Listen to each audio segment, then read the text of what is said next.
bin Azrul Khairi untuk membacakan doa. Silakan.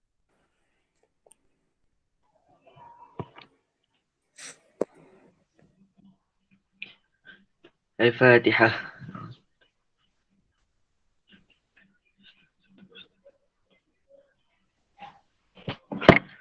أعوذ بالله من الشيطان الرجيم. بسم الله الرحمن الرحيم.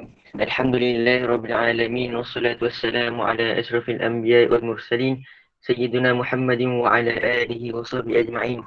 اللهم اغفر لنا ذنوبنا ولوالدينا وارحمهما كما ربونا صغارا، ولمشايخنا ولمعلمينا ولجميع المسلمين والمسلمات والمؤمنين والمؤمنات الأحياء منهم والأموات برحمتك يا أرحم الراحمين.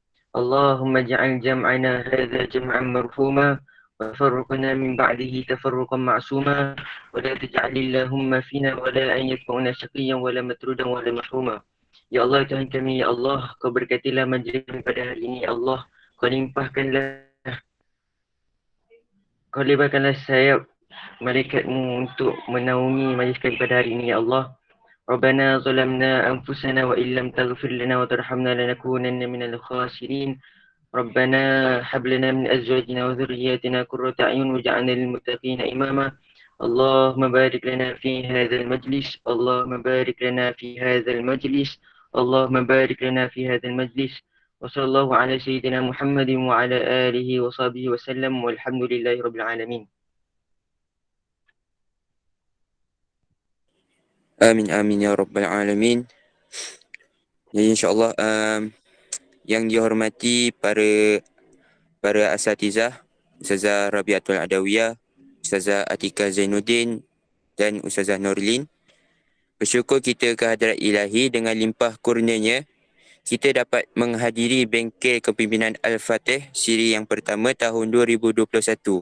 Untuk pengetahuan semua, bengkel kepimpinan Al-Fatih siri yang pertama ini mengumpulkan semua badan kepimpinan pelajar SAME untuk dengan tujuannya membina jati diri kita dan menambahkan ilmu kepimpinan kita supaya kita dapat menjadi orang yang hebat dan dapat menjadi inspirasi kepada pelajar-pelajar yang lain. Jadi penceramah yang kita dapat menjemput pada hari ini adalah penceramah yang luar biasa sekali, iaitu Ustaz Syahri Abdul Rahman yang bekerja di Fellow Pendidik Tadabbur Center. Sebelum saya menjemput penceramah pada hari ini, izinkan saya membaca beberapa maklumat mengenai beliau. Nama penuh beliau Muhammad Syahri bin Abdul Rahman. Tempat lahir beliau di Tumpat, Kelantan. Maklumat pendidikan, beliau pernah menuntut ilmu di Universiti Islam Antarabangsa Malaysia dan mengambil bidang sarjana muda bahasa dan sastra Arab, dan beliau juga pernah menuntut ilmu di Universiti Kebangsaan Malaysia dan mengambil bidang sarjana Al-Quran dan Al-Sunnah. Beliau juga sekarang ni menjawat jawatan Jurulatih Utama Tadabbur Center Sendirian Berhad. Pengalaman bekerja beliau pernah bekerja di Radio IKIM FM dan beliau adalah bekas penyampai tetap segmen Ibrah. Dan di dalam TV Al-Hijrah, beliau merupakan bekas penyampaian segmen mingguan Refleksi Al-Quran dan juga penyampai tetap segmen mingguan Assalamualaikum Ustaz. Dan beliau juga pernah menulis buku dengan jumlah yang banyak, iaitu 10 buah buku. Jadi kalau siapa yang mahu boleh roja-roja lah Ustaz Syahri selepas program ini. Jadi tanpa membuang masa, dengan sukacitanya majlis menjemput Ustaz Syahri Abdul Rahman untuk meneruskan majlis kita pada hari ini. Falyatafaddal mashkura. Assalamualaikum warahmatullahi wabarakatuh. Bismillahirrahmanirrahim. Alhamdulillahi rabbil alamin.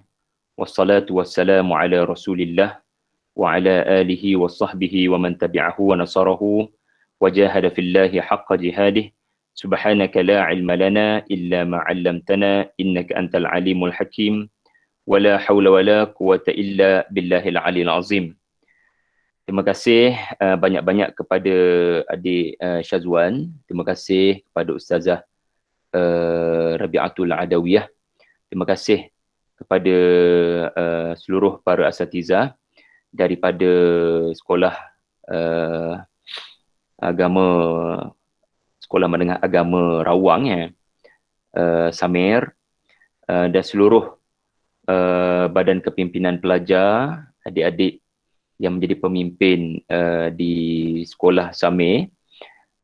Saya memulakan dengan perasaan syukur kepada Allah Subhanahu Wa Taala kerana diberikan kesempatan untuk bersua kembali dengan Samir, tetapi dengan generasi baru, ya. Dan insya-Allah kesempatan yang diberikan oleh Allah Subhanahu Wa Taala pada petang ini adalah untuk sama-sama kita berbincang, ya, untuk sama-sama kita bersembang mengenai bagaimana untuk memimpin, bagaimana untuk menggunakan jawatan yang diberikan kepada kita bagi membawa kebaikan kepada sekolah, khususnya dari sudut tarbiyah, ya, kepada para pelajar. Walaupun kita berada atas talian, tetapi kita jadikan majlis atas talian ini lebih bermakna, ya, dengan interaksi, dengan perbincangan yang berlaku antara kita. Jadi insya-Allah saya akan gunakan masa sejam, ya, untuk memulakan terlebih dahulu pembentangan, perkongsian, dan kemudian saya harap kita dapat rancakkan, kita semua dapat meriahkan dengan perbincangan. Ya, sebab petang-petang begini memang mencabarlah untuk adik-adik belajar sejarah. Apatah lagi kisah yang nak dipaparkan ini, kisah yang membabitkan sejarah. Namun insya-Allah saya akan cuba sedaya upaya untuk membantu adik-adik dapat mengambil sebanyak mungkin teladan daripada orang-orang dahulu yang barangkali kita boleh katakan mereka ini orang yang pernah berjaya, ya, untuk memimpin organisasi menuju ke arah visi ataupun matlamat yang mereka mahukan. Baiklah, adik-adik yang saya hormati sekalian, ya, saya ada paparkan slide. Saya tidak pasti adakah boleh ke host pinkan saya. Maknanya saya boleh nampak adakah slide itu nampak ataupun tidak. Syazwan yang tadi moderator, ataupun sesiapa, adik-adik nampak tak slide saya tengah paparkan tu? Tak nampak.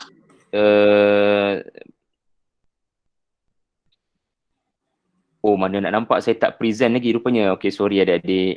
Okey, sorry saya akan present sekarang.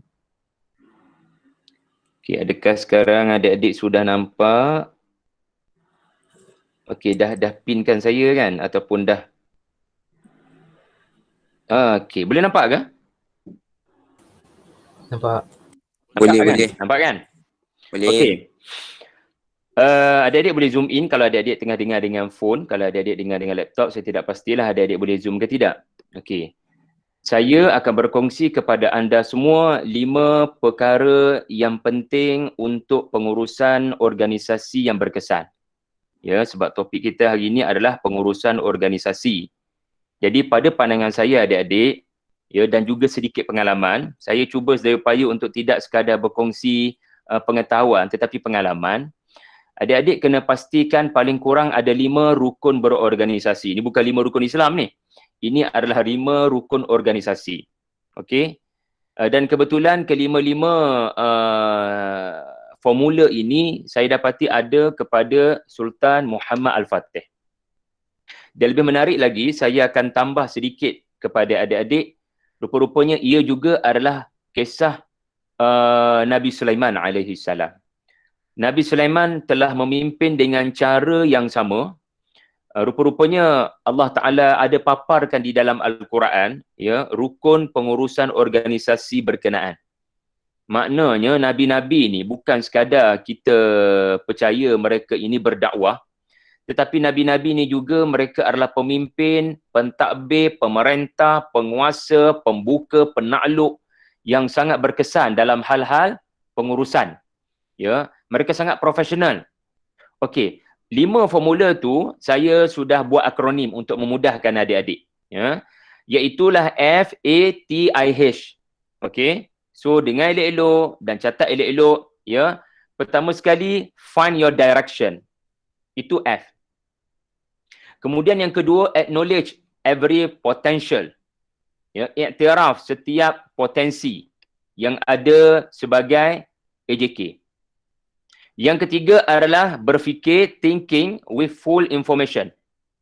Adik-adik mesti berfikir, ya, adik-adik mesti merancang, adik-adik kena take one step ahead, ya. T itu juga boleh bermaksud take one step ahead, tetapi yang penting mesti ada full informasi. Adik-adik kena ada maklumat tentang adik-adik ni nak berdakwah pada siapa. Adik-adik kena ada survey, kena ada kajian, madu'u kita ni jenis apa. Ya, kalau tadi adik-adik kena tahu siapa AJK adik-adik. Ya, nombor 1 tadi, nombor 1, adik-adik kena tahu adik-adik nak pergi ke mana. Badar ni, bukan badar kan, adik-adik semua adalah kombinasi pelbagai persatuan kan. BKPS ni apa, moderator? Badan Kepimpinan Pengawas ke? Badan Kepimpinan Pelajar. Pelajar, apa tu, pengawas? Semua. PRS? PRS, pengawas pusat sumber, PPS? pengawas EBS, Exco Badar dan Surau. Esko Asrama, Esko Plasma Yep. Okey, so ada ramai ya pemimpin dalam majlis ini, alhamdulillah. Nombor 1, kamu kena tahu persatuan kamu tu wujud untuk apa kat sekolah tu. Kamu punya persatuan wujud untuk apa? Maka kat situlah kena ada guru penasihat, kena ada alumni. Abang dulu masa pegang persatuan ni, abang buat apa sebenarnya? Tu contoh dia. Okey, yang kedua, bila adik-adik dah tahu adik-adik nak pergi ke mana, okey, adik-adik kena tanya pula, siapa di bawah aku ni? Aku bukan boleh buat kerja seorang-seorang ni. Jadi kamu kena acknowledge every potential subcommittees, jawatan kuasa yang bersama dengan adik-adik. Anda tak boleh buat kerja seorang-seorang, kena buat kerja secara amal jama'i. Kemudian kamu kena study madu'u kamu, thinking with full information. Kamu kena ada maklumat tentang macam mana budak-budak yang masuk Samir ni. Adakah yang jenis budak baik-baik belaka, atau jenis suka berhibur, jenis suka artis Korea ke, jenis suka artis Malaysia ke, jenis baca majalah apa, ataupun jenis speaking memanjang saja, atau ramai daripada Kelantan ke, atau macam mana. You must have full information about customer. Bukan customer lah, maksudnya madu'u. Thinking. Kena berfikir dengan mendalam. Macam mana kita nak buat dakwah ni, iaitulah kena ada maklumat tentang diorang. Itu nombor 3, T. Nombor 4, adik-adik barulah buat strategi. Adik-adik kena buat retreat, adik-adik kena brainstorm. Tahu brainstorm tu apa maksudnya? Ya, kamu kena kilatkan otak kamu, brainstorm. Kamu kena perah kepala. Kalau tadi untuk dapatkan maklumat, ya, untuk dapatkan maklumat, sekarang maklumat dah ada kat tangan.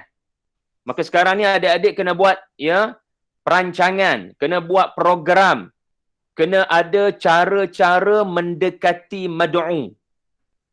Dan itu memerlukan ideas out of the box. Dan akhir sekali H adalah adik-adik sangat memerlukan kepada high motivation. Adik-adik perlu ada, saya boleh, siapa lupa nak mute tu, jangan lupa mute, bising tu. Ya.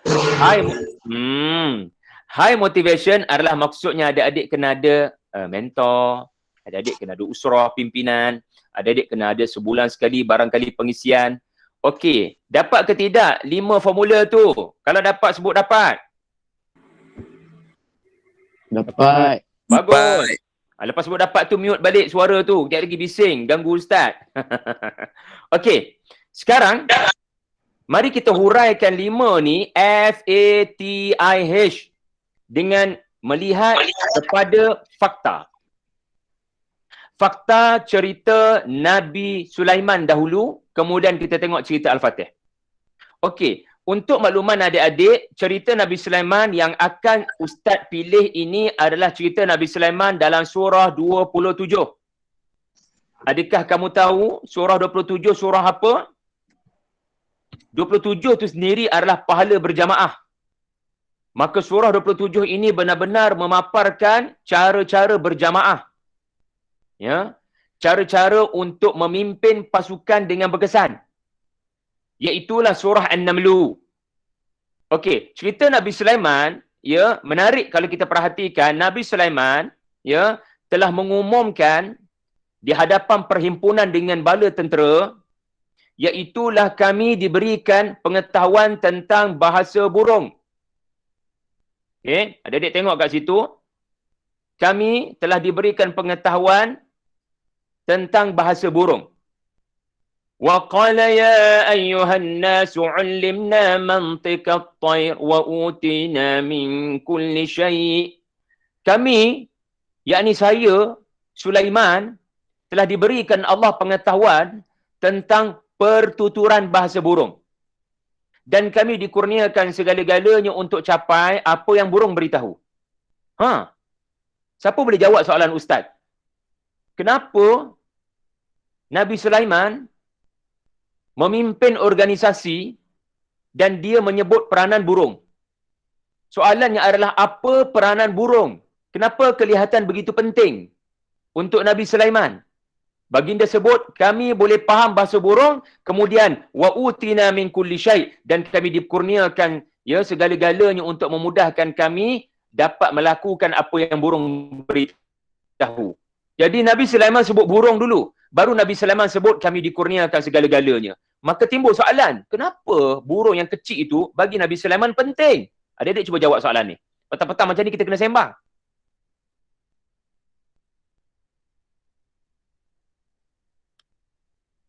Adik-adikku, jawab soalan. Adik-adik adalah pemimpin masa depan sekolah. Adik-adik adalah pemimpin masa depan negeri Selangor. Adik-adik adalah pemimpin masa depan Malaysia. Adik-adik kena boleh berfikir aras tinggi. Saya tak pasti adik-adik tingkatan berapa ni. Tingkatan 5 ke, tingkatan 4 ke, tingkatan 3 ni. Tingkatan berapa belakang ni? Tingkatan 2, tingkatan 3, tingkatan 4, tingkatan 5. Bagus. Jadi adik-adik jawab soalan Ustaz. Agak-agaknya, kenapa Nabi Sulaiman perlukan burung? Kami diberikan pengetahuan tentang burung punya cara bercakap. Bila burung bercakap, kami boleh faham.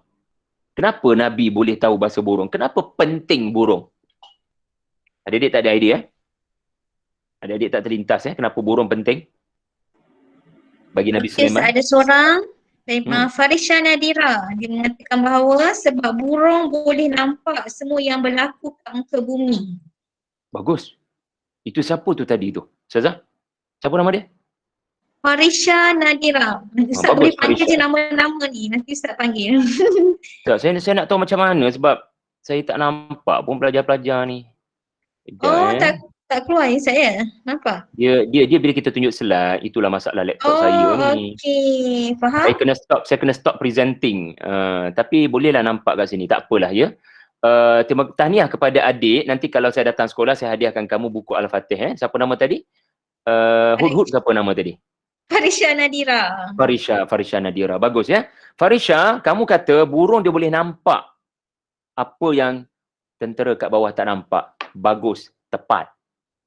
Burung boleh terbang dengan sangat laju dan burung boleh nampak apa yang orang bawah tak nampak. This is direction. Orang yang bernama leader, orang yang bernama memboard, orang yang bernama presiden, orang yang bernama pengurusi persatuan, orang yang bernama pimpinan, dia mesti nampak apa yang orang di bawah tak nampak.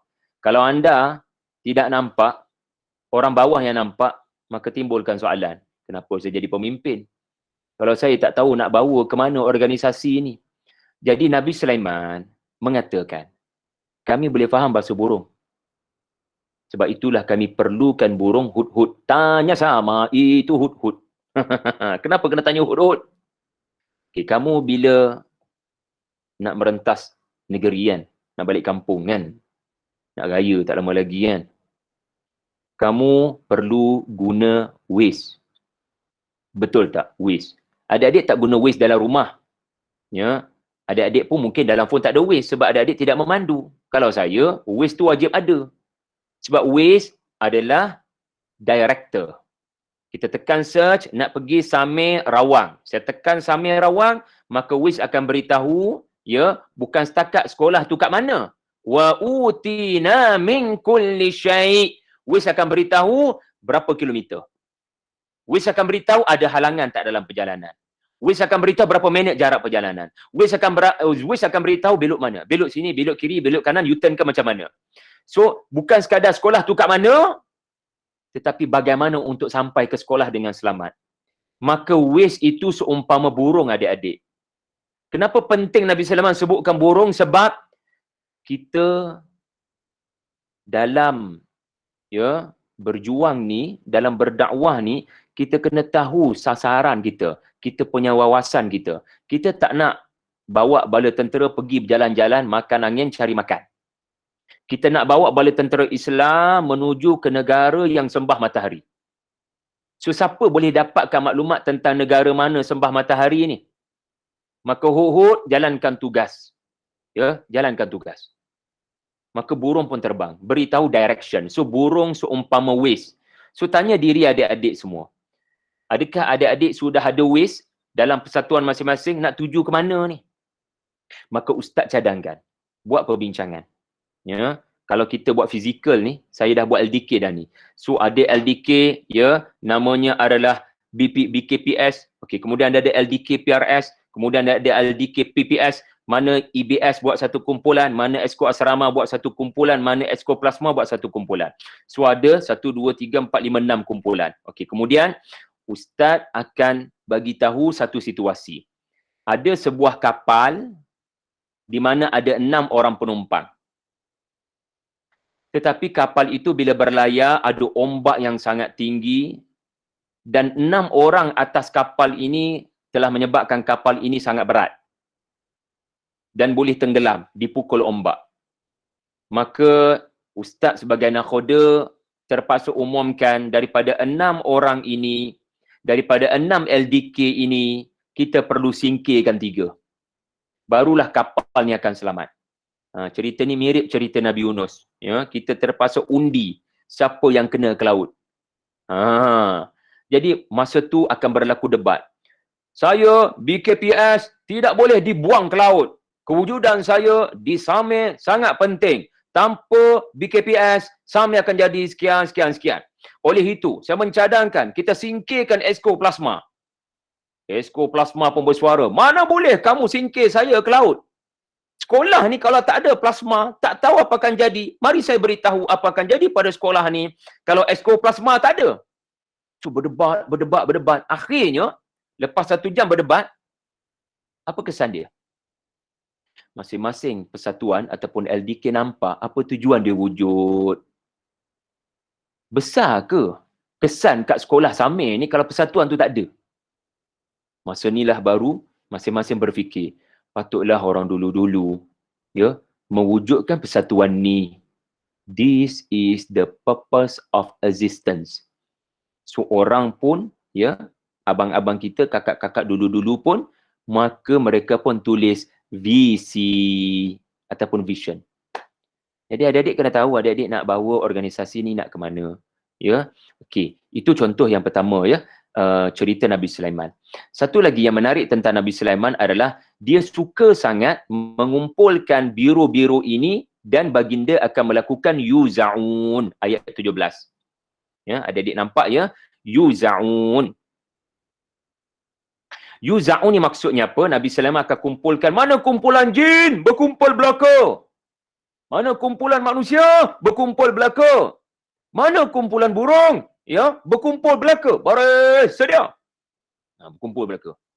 Dan yuza'un ini maksudnya Nabi Sulaiman akan beritahu jin, kamu wujud kepada organisasi ini dengan peranan sekian. Ini misi kamu. Jin, selesai. Manusia, ini misi kamu. Kewujudan kamu adalah, misinya adalah sekian. Kamu kena ingat, wahai manusia, kamu ada benda kamu boleh buat yang jin tak boleh buat. Dan jin, ini yuza'un kita membahagi-bahagikan kumpulan dan menjelaskan tujuan kewujudan kumpulan masing-masing. Jangan buat kerja orang lain. Masing-masing kena fokus pada posisi masing-masing. Sekolah ini memerlukan persatuan anda kerana persatuan anda ini wujud untuk melengkapkan sekolah dari sudut-sudut tertentu. Bab-bab disiplin mungkin pengawas. Bab-bab dakwah mungkin bada. Bab-bab pustakaan, rujukan pelajar mungkin ada persatuan tertentu kan. Jadi anda sebagai Nabi Sulaiman, sebagai pengurusi persatuan, anda kena pastikan kesemua persatuan-persatuan ini mereka tahu misi masing-masing selepas mereka tahu visi. Visi ni adalah matlamat besar. Misi ni pula adalah matlamat kecil. So burung ada misi, manusia ada misi, jin ada misi, bergabung dalam satu vision. Kita nak bantu sekolah contohnya, itu visi. Misi berbeza-beza lah. Jadi yuzauni ini penting. Okey. Itulah cerita tentang Nabi Sulaiman. Okey, mari kita tengok Sultan Muhammad Al-Fatih. Visi beliau jelas. Ya, beliau mahu menawan kota yang paling kebal di dunia. Find your direction. Ayahnya telah menjadi burung hudhud. Ayahnya Sultan Murad bagi tahu anak, hidupmu kalau nak melakar sejarah, ya, muda-muda lagi kau dah berjaya tawan Konstantinopel. Ayah, kenapa nak tawan Konstantinopel? Ia adalah kota yang paling kebal di dunia. Sistem pertahanannya luar biasa, nak. 1000 tahun kebal. Sebuah kota yang mempunyai pertahanan tembok dan pertahanan laut yang hebat. Dan kota ini telah menyaksikan 12 percubaan daripada orang-orang Islam gagal. Jadi ayah, kalau ada orang-orang sebelum saya gagal, apa kejadahnya saya nak tawan Konstantinopel sekali lagi, wahai ayah? Sejak daripada Nabi lagi, dah 800 tahun kota tu tak berjaya ditawan, wahai ayah. Nak, kalau kau mahu melakar sejarah, supaya engkau tahu Allah berikan kepada engkau potensi, dan kalau kau nak beritahu dunia tentang potensi seorang remaja umur 21 tahun, mungkin kalangan anda ada umur 21 tahun, kamu kena bagi tahu dunia umur 21 tahun, benda mustahil boleh berlaku dengan izin Allah. Kamu adalah pemuda-pemuda yang beriman, yang percaya kota tu adalah kota yang boleh ditawan. Akhirnya apa yang berlaku? Sultan Muhammad membesar dengan wawasan nothing is impossible. Kita boleh tawan kota ini dengan izin Allah. Menawan kota ini bermakna menunaikan permohonan Abu Ayyub Al-Ansari. Apakah permohonan Abu Ayyub Al-Ansari, sahabat Nabi SAW? Iaitulah, aku mahu dengar bunyi tapak kaki kuda tentera-tentera yang sebaik-baik ya Rasulullah pernah sebutkan. Sebab Rasulullah pernah sebut, SAW pernah bersabda, bahwasanya kota ini akan jatuh ke tangan kaum muslimin. Sebaik-baik raja itulah rajanya, dan sebaik-baik tentera itulah tenteranya. Jadi Abu Ayyub sanggup, ya, dia mati di Konstantinopel sebab dia nak dengar bunyi tapak kaki kuda ketika janji Allah itu berlaku. This is our direction, kerajaan Osmaniyah pada 1453. Nah, tanya diri adik-adik, apa anda punya Konstantinopel? Apa anda punya visi? Ya, itu nombor 1, F. Okey, seterusnya. Selepas kita tahu kita nak pergi ke mana, ya, sekarang kita kena tanya, kita kena ukur baju di badan sendiri. Okey, mula-mula kita tengok cerita Nabi Sulaiman. Nabi Sulaiman ni dia kenal setiap AJK. Antara AJK dia adalah burung hudhud, jin ifrit. Hudhud ada potensi, ifrit ada potensi. Dan apa yang berlaku?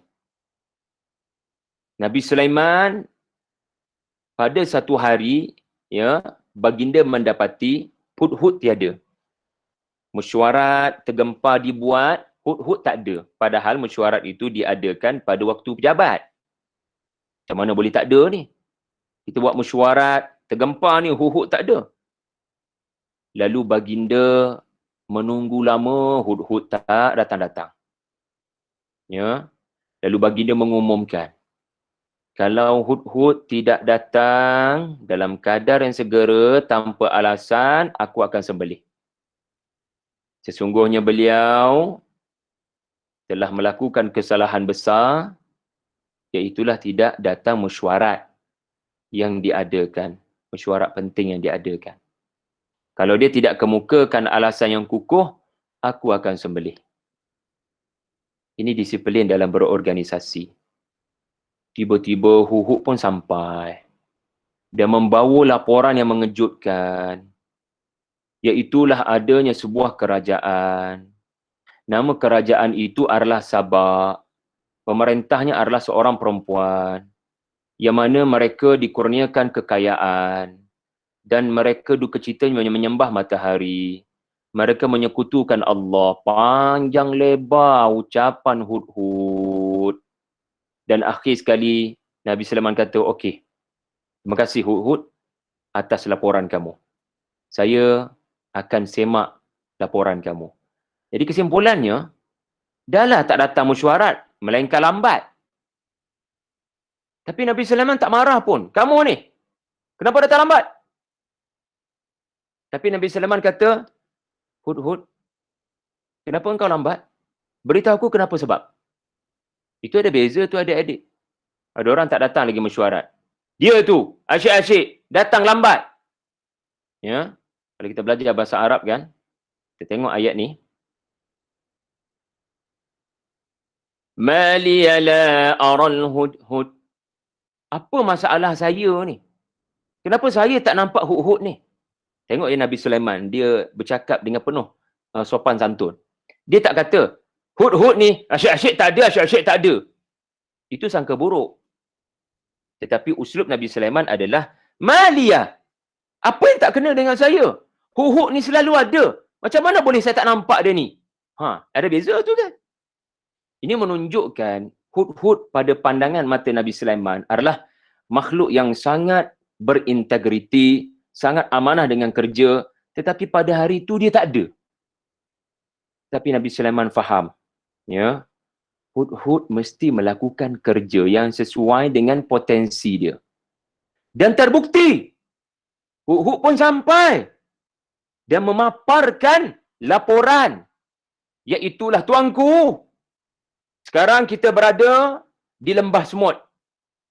Kita nak menuju ke satu tempat yang saya tahu tuanku nak tuju ke mana.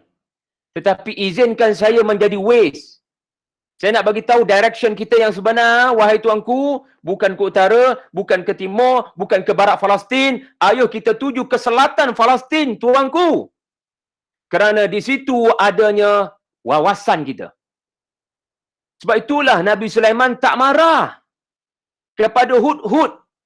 Sebab Hud-Hud dia sedang melakukan kerja yang berdasarkan potensi dia. Subhanallah.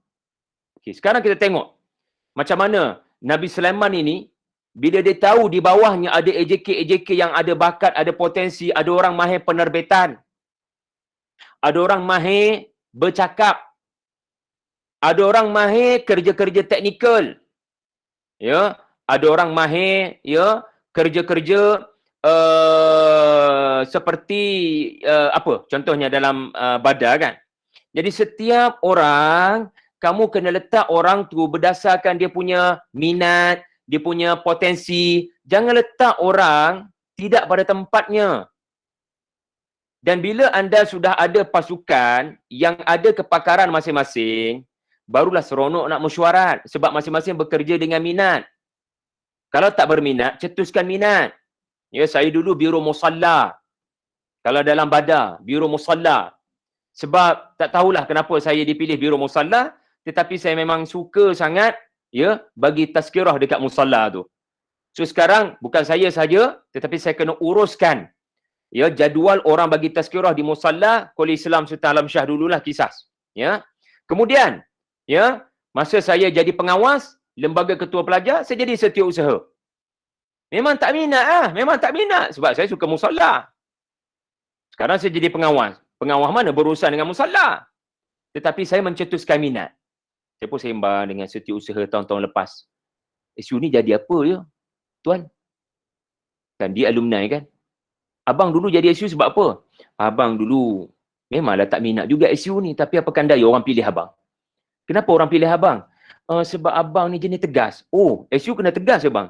Sebab presiden dia kena lembut-lembut sikit. Dia kena boleh masuk dengan semua orang. Oh, macam tu So, orang yang lembut macam Osman, dia kena ada orang macam Umar. Umar ni sesuai jadi sekjen. Jadi setiausaha. Sebab apa? Orang yang tegas, dulu saya tegas lah kan. Ya? Orang yang tegas ni, biasanya dia punya fungsi dalam mesyuarat adalah kita nak meeting agenda baru. Agenda lama pun tak selesai lagi. Ni minit mesyuarat ni.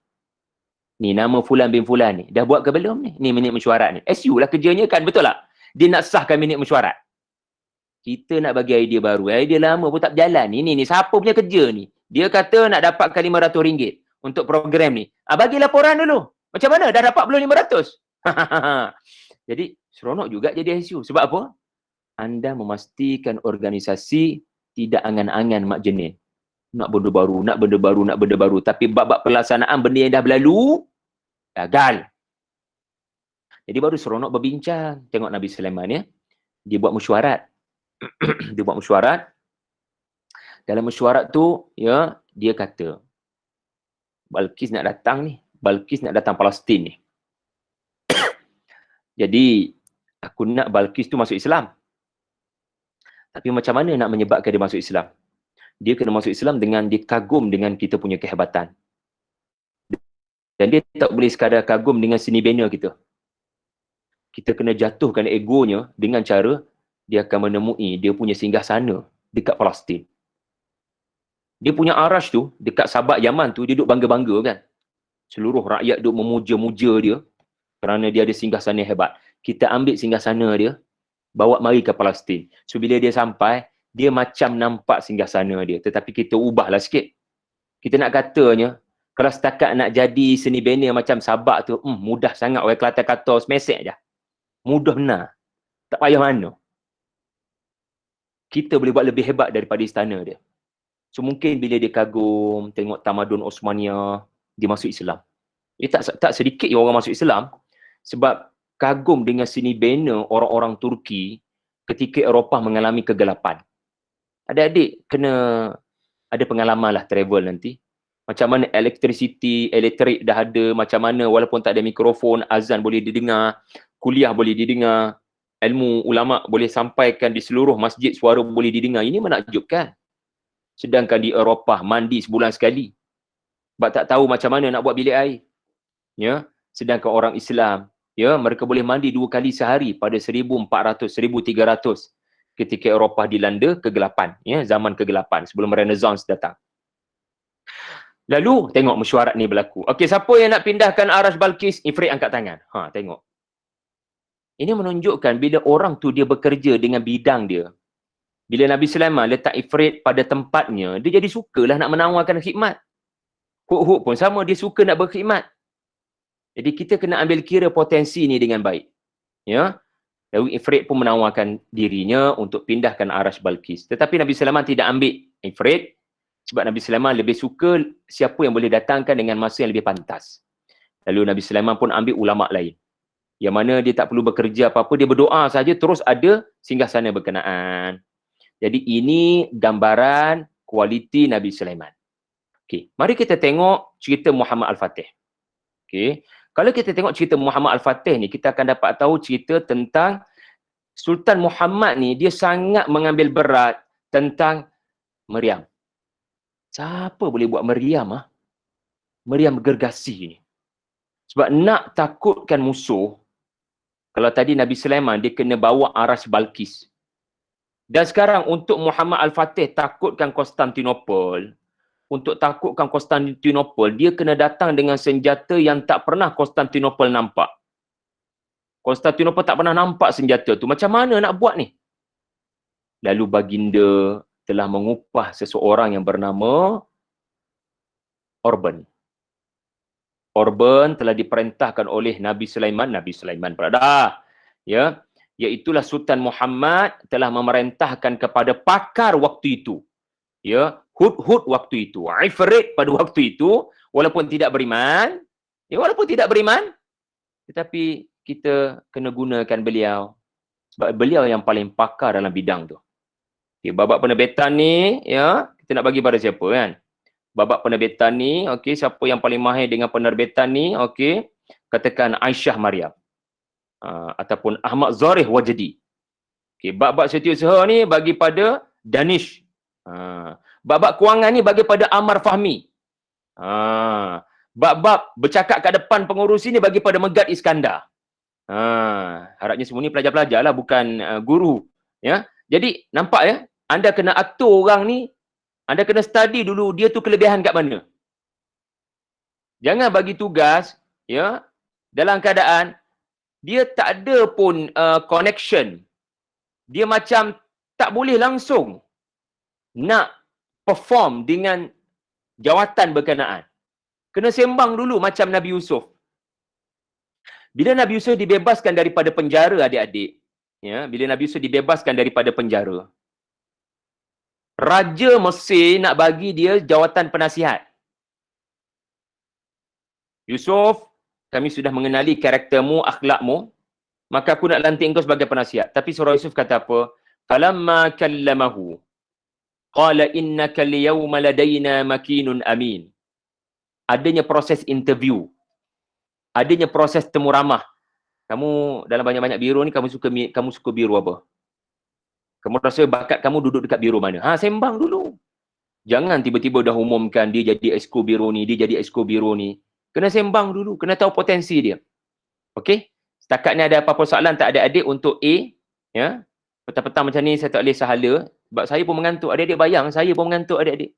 Adik-adik lagilah mengantuk kan. Kalau penceramah pun mengantuk kan. Sebelum kita pergi pada T, adik-adik tanya soalan. Kalau ada soalan. Ataupun mungkin muallim, muallimah, ustaz, ustazah mungkin nak mewakili adik-adik bertanya soalan, boleh. Silakan.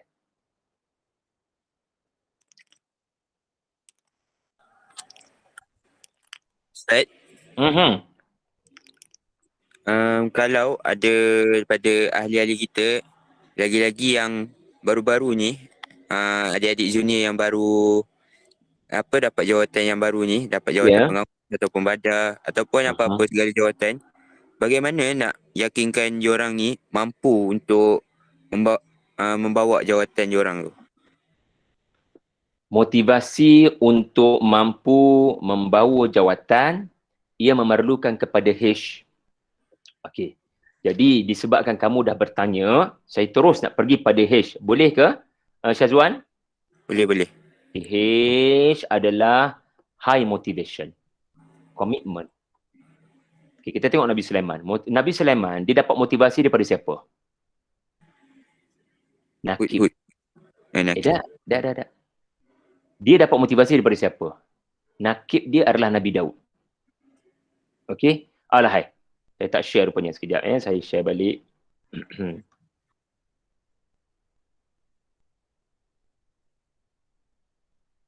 Okay, high motivation ya.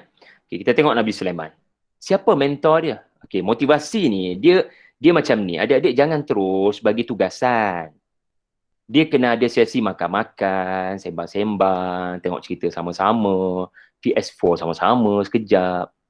Sembang-sembang. Ingat ya, at-ta'lif qabla at-ta'rif, wat-ta'rif qabla at-taklif.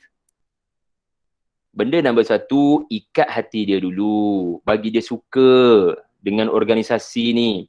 Bagi dia suka kepada kita, mantan presiden, sebelum kita nak lantik presiden baru. Bagi dia ada hubungan yang baik dengan kita. Ya.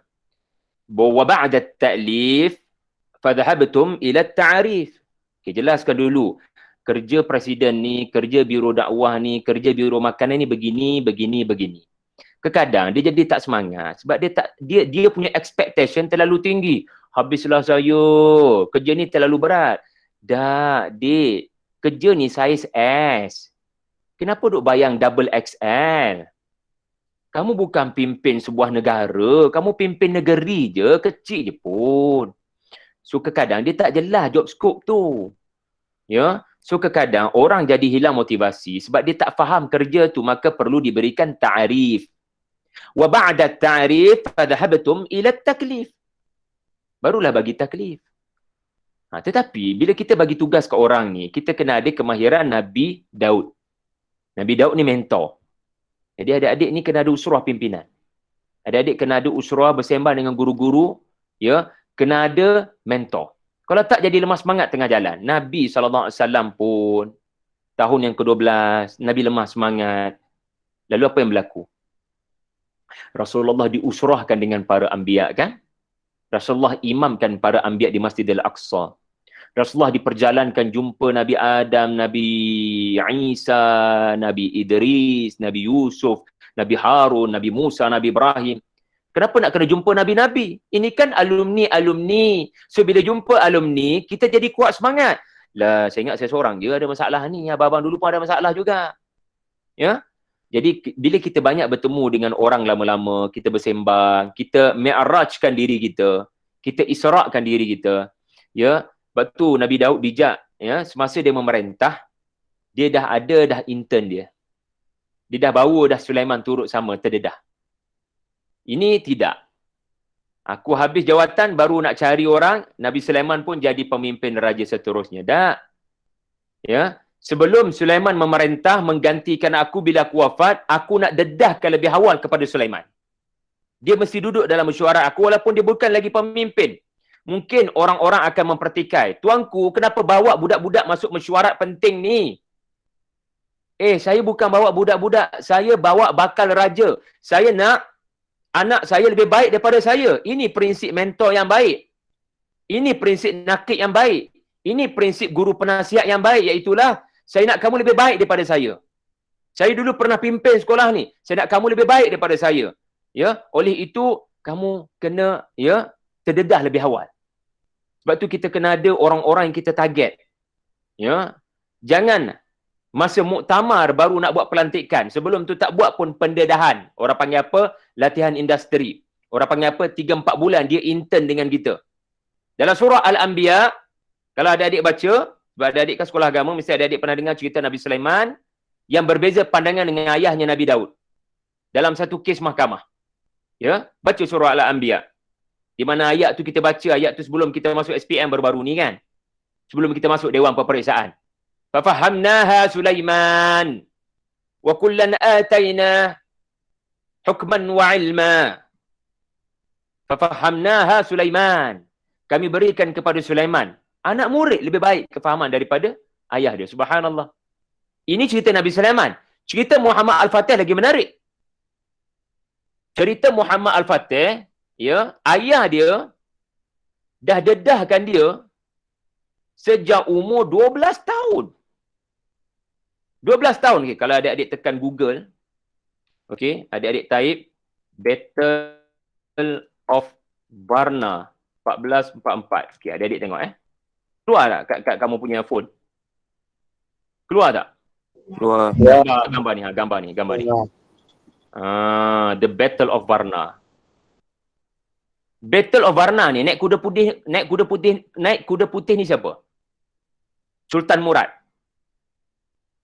Kenapa Sultan Murad pimpin peperangan ini? Itu cerita lain lah. Tetapi saya nak sebut pada adik-adik, sebenarnya Sultan Murad telah meletakkan jawatan dan pergi beruzlah di Pulau Manisa. Saya dah sampai dah hari itu di Turki 4 tahun lepas. Saya tengok memang kawasan pegunungan, banyak orang-orang tarikat sufi pergi situ. Oh, memang tempat yang sesuai untuk beruzlah. Sultan Murad ni, dia banyak beruzlah. Tetapi poin dia adalah dia nak tinggalkan pemerintahan sekejap, dia nak latih anak dia. Sebab itulah pada umur 12 tahun, ya, Sultan Muhammad umur 12 tahun, patut ambil UPSR budak tu, tetapi dia jadi sultan dah. Dia jadi sultan.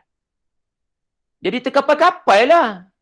Ya, Sultan Muhammad umur 12 tahun dah terpaksa jadi sultan.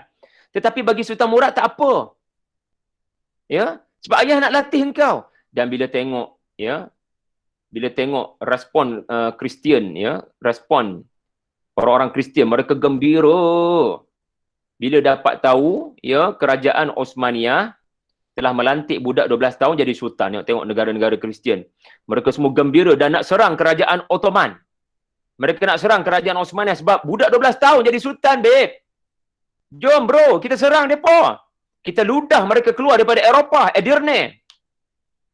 Terus Sultan Murad datang backup anak dia. Cerita dia panjang lebar lah macam mana surat tu ditulis oleh Sultan Muhammad. Tapi yang tu adik-adik bacalah buku saya. Okey, sekarang kita kembali kepada H tadi. Ya, dan jangan lupa Muhammad Al-Fatih ni dia mudah lemah semangat. Tetapi peranan yang paling besar ya dilakukan oleh Syekh Syamsuddin. Ini mentor dia. Jadi adik-adik kena ada mentor. Adik-adik kena ada mentor. Okey, siapa Syekh Syamsuddin? Tu tengok tu. Tu. Ini Sultan Muhammad Al-Fatih, ni adalah Syekh Syamsuddin keturunan Abu Bakar As-Siddiq. Nampak tak yang belah kanan tu, yang saya arrow tu, yang tengah tengok Syekh tu. Tu saya masa tu. Untuk makluman adik-adik lah. Ya, 1453. Ini adalah Syekh Syamsuddin. Najwa Adelina, silakan. Kamu angkat tangan tu, kenapa? Najwa, nak tanya soalan ke? Bagus Najwa, silakan. You just raise your hand. Maaf Ustaz, tertekan. Maaf. Oh, tak apa. Kamu nak tekan gelak kot. Okey. Syekh Syamsuddin ni, dia adalah mentor. Kalau tidak kerana dia lemah semangat budak ni, budak atas kuda ni, jubah merah ni. Cerita dia panjang, saya akan cerita kejap lagi. Tetapi masa tawan Konstantinopel, Sultan Muhammad pernah putus asa. Ya, macam Liverpool sekarang lah, putus asa dah nak juara Liga. Tetapi kerana ada mentor, semangat tu ada. Sebab ulama ni dia boleh nampak apa yang ahli politik tak nampak, pemerintah tak nampak, sultan tak nampak. Ya. Sebab itulah ya, pemerintah yang hebat, dia mesti ada ulama kat belakang untuk menjadi motivator spiritual. Ya, apa yang disebut sebagai Al-Fatih Al-Ma'nawi.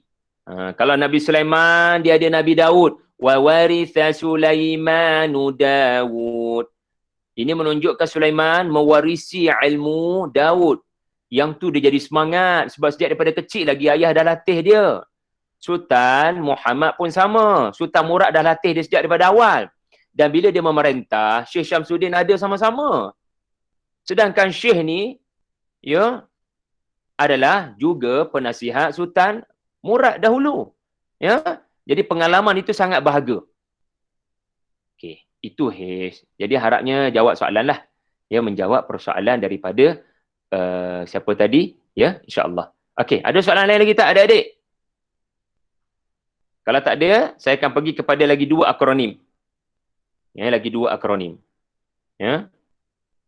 Dan ingat ya, motivasi yang paling besar ya adalah ini kerja yang Nabi suka. Tengok ya. Ini cara fikir Sultan Muhammad Al-Fatih. Ini cara fikir Sultan Muhammad Al-Fatih. Ni, ketika bala tentera dia tengah bina Rumeli Hisara. Adik-adik kalau pergi Turki, adik-adik akan lalu benda ni. Naiklah Bosporus tu, bayar je lah beberapa lira. Tembok ni, adik-adik tahu tak? Tentera Sultan Muhammad bina tak sampai 4 bulan. Tapi, kejuruteraan bagi tahu logiknya, kalau waktu ni kita nak bina tembok macam ni, ya paling kurang 10 bulan tau. Jadi, orang-orang hari ini tertanya-tanya macam mana tentera Turki dulu-dulu mereka boleh buat dalam tempoh yang sangat singkat 4 bulan. Bukan ada karamah pun, bukan ada jin tolong pun. Macam mana bangunan ini, Rumeli Hisari ini boleh dibuat dalam masa 4 bulan? Tahu apa rahsia dia? Sebab Sultan Muhammad ni, ya, dia selalu bagi semangat kepada tenteranya dengan berkata, Rasulullah rindu kepada kita. Rasulullah rindu kepada kita. Rasulullah nak tengok kitalah yang merealisasikan kata-katanya. Walaupun Rasulullah dah wafat 800 tahun, tetapi Rasulullah mengharapkan kitalah yang akan dapat menawan kota Konstantinopel. Jadi, Muhammad Al-Fatih banyak menyebut Konstantinopel bukan hanya kerana faktor strategik, duduk kat tengah-tengah dua benua di dua lautan. Kita bukan tawan Konstantinopel bukan hanya kerana Napoleon Bonaparte pernah berkata, kalaulah sesiapa menawan Konstantinopel, dia sebenarnya telah menawan dunia kerana faktor strategik. Bukan itu faktor utama kita. Faktor utama kita nak Konstantinopel sebab Nabi kata. Maka ini kerja yang Nabi suka. Tengok, bila motivasi itu adalah hadis Nabi, ya, maka 10 bulan jadi 4 bulan adik-adik. Pernah tak kamu diberikan tugas sebagai pemimpin? Ya, kamu bagi tugas kepada orang kat bawah kamu. Lagi 2 minggu kita buat meeting ya. Kita nak follow up balik lah. Ya, kerja cari penaja tadi tu. So bila meeting lepas 2 minggu, dia tak buat kerja apa-apa pun lagi. Bang, saya perlukan lagi 2 minggu. Dah, dia tak buat apa-apa lagi sebab dia tak ada motivasi. Dia tak ada motivasi. Anda bagi duit dia tak buat juga. Jadi motivasi ni dia akan berlaku bila begini. Apa yang saya buat adalah kerja yang Nabi suka. Apa yang saya buat kerja yang Allah suka. So sebagai pemimpin, ya, anda adalah nakib yang kena selalu bagi motivasi. Apa kita buat dalam badan ni, ya? Apa kita buat dalam BKPS? Apa kita buat dalam PRS? Apa kita buat dalam PPS? Apa kita buat dalam EBS? Apa kita buat sebagai esko asrama, esko plasma? Apa kita buat sebagai unit hal ehwal murid sekalipun? Kita buat kerja yang Allah dan Rasulnya suka. InsyaAllah. Wa qul i'malu fasayarallahu amalakum wa rasuluh. Ya, beramallah, Allah dan Rasulnya menyaksikan. Bila motivasi begitu, benda 10 bulan jadi 4 bulan. Pantas kerja tu. Okey, perang Khandak. Adik-adik pernah dengar perang Khandak? Orang kagum bagaimana parit Khandak dapat dibuat hanya dalam 6 hari. 6 hari. Orang-orang kafir terkejut bagaimana Madinah boleh membuat parit ini. Masalah pertamanya, kita tak tahu dia orang buat parit, orang Islam buat parit. Betapa lemahnya perisikan kita orang-orang kafir. Yang kedua, bagaimana mereka boleh buat dalam masa 6 hari? Dalam bulan Ramadan. Dipimpin oleh ketua negara yang bernama Rasulullah, yang berumur 58 tahun. Bagaimana mereka boleh buat? So di situ ada akhlak yang sama antara Muhammad sallallahu alaihi wasallam dengan Muhammad Al-Fatih, iaitulah pemimpin turun ke padang baru orang semangat. Pemimpin turun ke padang bagi semangat pada AJK. Saya boleh buat, kenapa anda tak boleh buat? Nabi gali parit Khandak dengan umur 58 tahun. Nabi bertenaga gali parit Khandak, yang tu para sahabat jadi semangat dan bernasyid. Allahumma ghafirli, ya. Apa kata? Allahumma la aish illa aishul akhirah. Faghfir lil ansari wal muhajirah. Nasyid lah, sebab kita ni bila lemah kita kena dengar nasyid. Jadi nasyid tu dilaungkan. Dan zaman kerajaan Osmaniyah, cara nak bakar semangat bukan nasyid lah, dia orang ada mehter. Tenenet tenenet. Dia ada gendang dia, adik-adik. Ada tak gambar pasukan gendang tu kalau adik-adik perasan? Ada. Okay, sekejap saya tunjuk pasukan gendang pembakar semangat. Jadi adik-adik bila lemah semangat, adik-adik perlukan motivasi, dengarlah nasyid. Dengarlah lagu-lagu yang okey-okey sikit boleh je, tak ada masalah. Yang ada gendang pun tak apa. Asalkan adik-adik semangat buat kerja. Ya, tengok ni. Kalau saya boleh zoomkan adik-adik, adik-adik cuba cari pasukan gendang belah mana. Nampak? Adik-adik tak nampak. Sebab adik-adik tak tahajud tadi. Siapa suruh tak tahajud? Kena tahajud lah. Okey, pasukan gendang kat sini, dik. Alah, dah tak ada zoom dah. Nampak? Alah, ni kemah-kemah dia orang. Pasukan gendang ni, dia sepatutnya Allahumma salli ala Muhammad. Belah mana? Dia ada pasukan gendang dia, dia panggil mehter. Mehter. Okey lah, kita YouTube lah kejap Mehter Ottoman. Ni pasukan gendang dia ni. Kalau adik-adik pernah nampak dia punya pasukan gendang ni. Dengar lagu dia jap. Okey. Tak tahulah adik-adik boleh dengar ke tidak. Saya tak tahulah boleh dengar ke tidak Google Chrome ni. Google Meet ni. Apa benda pula dah ni? Sorry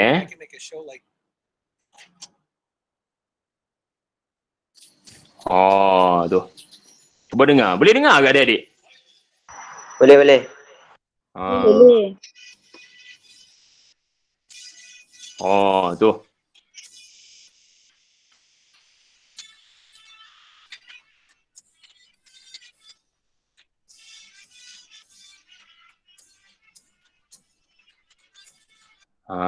Kan. Jadi, bila lemah semangat, sekolah kena ada pasukan gendang. Bong. Okey, selesai. Kita ada lagi 2 akronim ni. Saya sebenarnya tak larat ni, ada 2 kuliah tadi, jadi penat. Tapi tak apa, untuk adik-adik insya-Allah. Kita kembali ke rahmatullah ya. Kita kembali ke rahmatullah. Kita pergi pada T. Okey, baik. Ada soalan lagi? Tak ada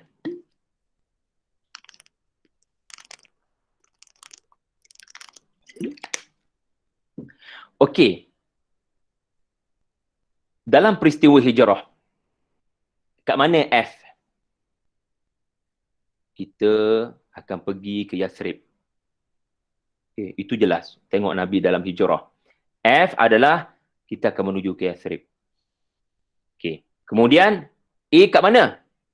Aku perlukan Abu Bakar As-Siddiq. Aku perlukan anak-anak Abu Bakar As-Siddiq. Ya. Siapa lagi yang diperlukan untuk menjayakan hijrah?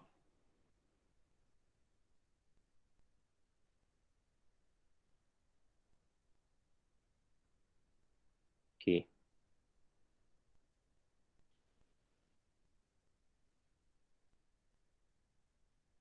Okey.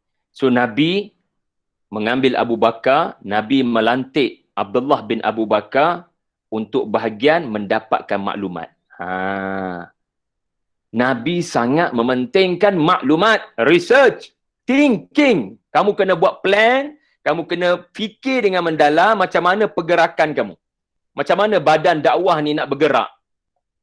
Maka dia kena kaji apa yang disembangkan oleh orang-orang kafir di Makkah. Sebab itulah, ya, Nabi melantik jawatan kuasa yang besar, antaranya adalah peranan Amir bin Fuhairah untuk padamkan tapak kaki Nabi. Dan Nabi ni Gua Thur, saya minta maaf tak sempat nak tunjuk videonya.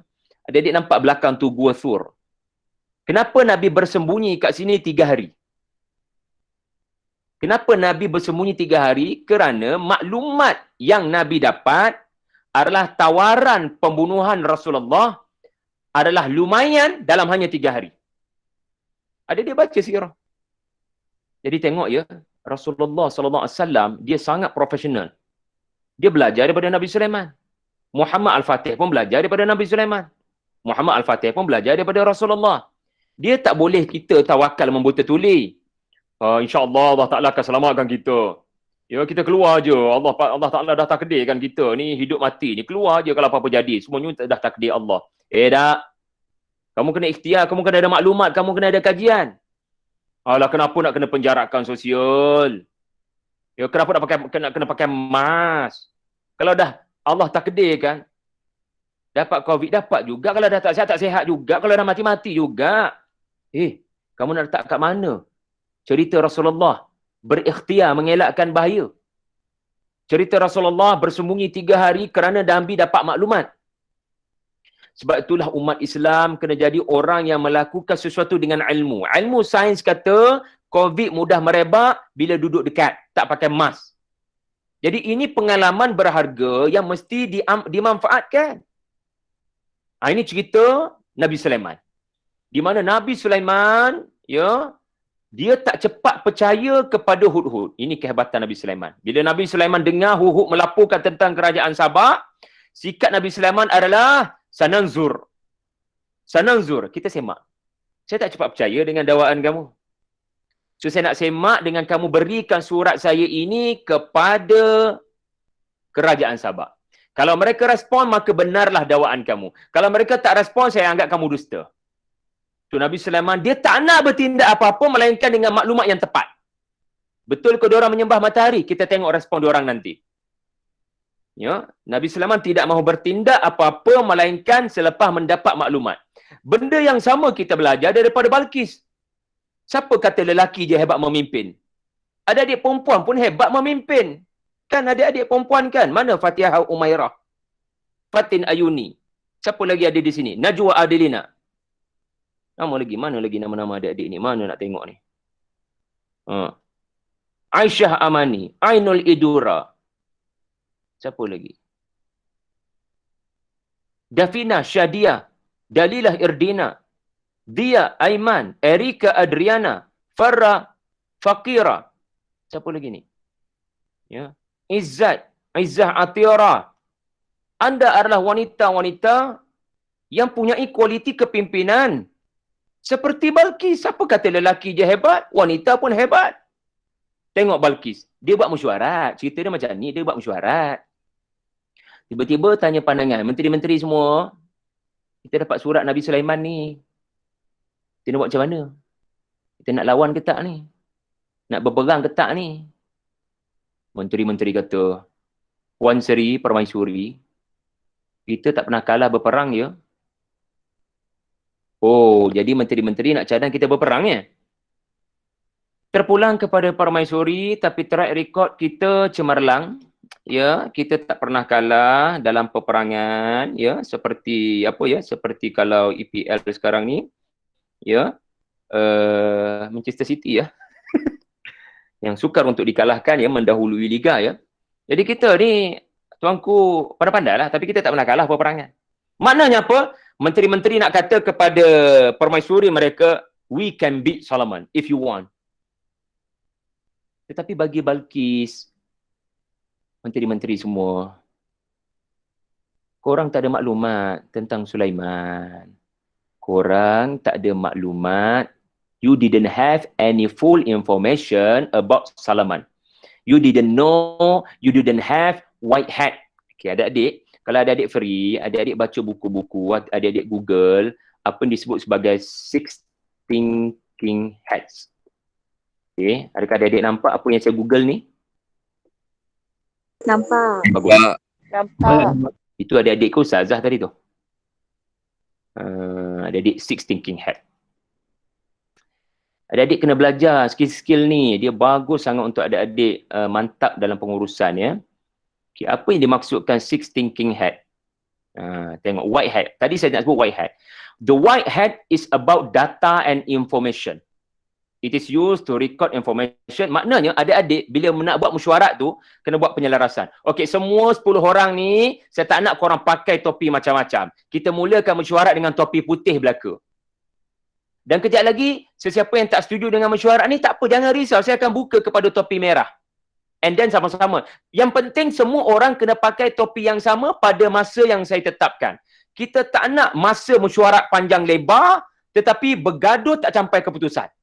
Dan masing-masing bertekak dan taksub dengan pandangan masing-masing. Adalah lebih baik kita dudukkan, disiplinkan pemikiran kita ni berdasarkan warna. Jadi, Balqis pun berkata, saya nak fakta. Okeylah. Fakta kamu betul lah tadi, di mana kita tak pernah kalah. Terima kasih, saya hargai fakta tu. Tetapi fakta pasal Sulaiman, hampa tak kenal. Aku seorang kenal Sulaiman. Pemerintah yang takkan boleh kamu kalahkan kerana bala tentera dia, bukan manusia je. Maklumat yang dapat kepada saya, research yang sampai kepada saya adalah Sulaiman ada pasukan daripada jin. And tell me how can we beat them? If their armies adalah jin. Macam mana kamu nak lawan dia? Jadi, saya merasakan kita tak boleh kekal dengan idea berperang. Dan saya pun tidaklah nak kata kita terus menyerah diri. Tak, bukan maksud saya begitu. Maksud saya Balqis adalah saya nak survey lebih lanjut. Saya nak buat research lebih lanjut. Saya nak hantar nazirah. Ya, lihat ya perkataan nazirah. Ada tak nama kat sini nazirah? Kita akan utuskan pemberi hadiah. Sambil-sambil dia bawa hadiah kepada kerajaan Palestin Nabi Sulaiman. Dia akan guna GoPro ambil gambar. Dengan ambil gambar dengan rakaman tu kita akan boleh menilai hebat tak hebat kerajaan ni. So dengan rakaman tu, bila sampai kepada kita, bila utusan kita ni kita hantar ke Palestin, dia send WhatsApp kat kita gambar-gambar, dia mungkin update Instagram bagi tahu gambar-gambar kerajaan Islam Palestin, masa tu kita akan buat judgement, kita akan buat penilaian. Kita akan consider all factor, CAF, dengan fakta. Kita kena consider all facts. Itu cerita Nabi Sulaiman. Cerita cerita Sultan Muhammad juga tidak kurang hebatnya. Muhammad Al-Fatih ni, dia ambil masa 2 minggu duduk dalam Konstantinopel untuk study makhluk ni je. Tebal tembok berapa? Berapa biji tembok? Diorang guna senjata apa? Diorang belajar bahasa apa? Diorang cakap bahasa apa? Sebab tu Muhammad Al-Fatih, dia ada 7 bahasa. Antara bahasanya adalah bahasa Greco-Roma. Bahasa Greek. Sebab Konstantinopel, diorang bercakap dengan bahasa, bukan bahasa Arab. Bukan bahasa Turki. Bahasa Osman Lija.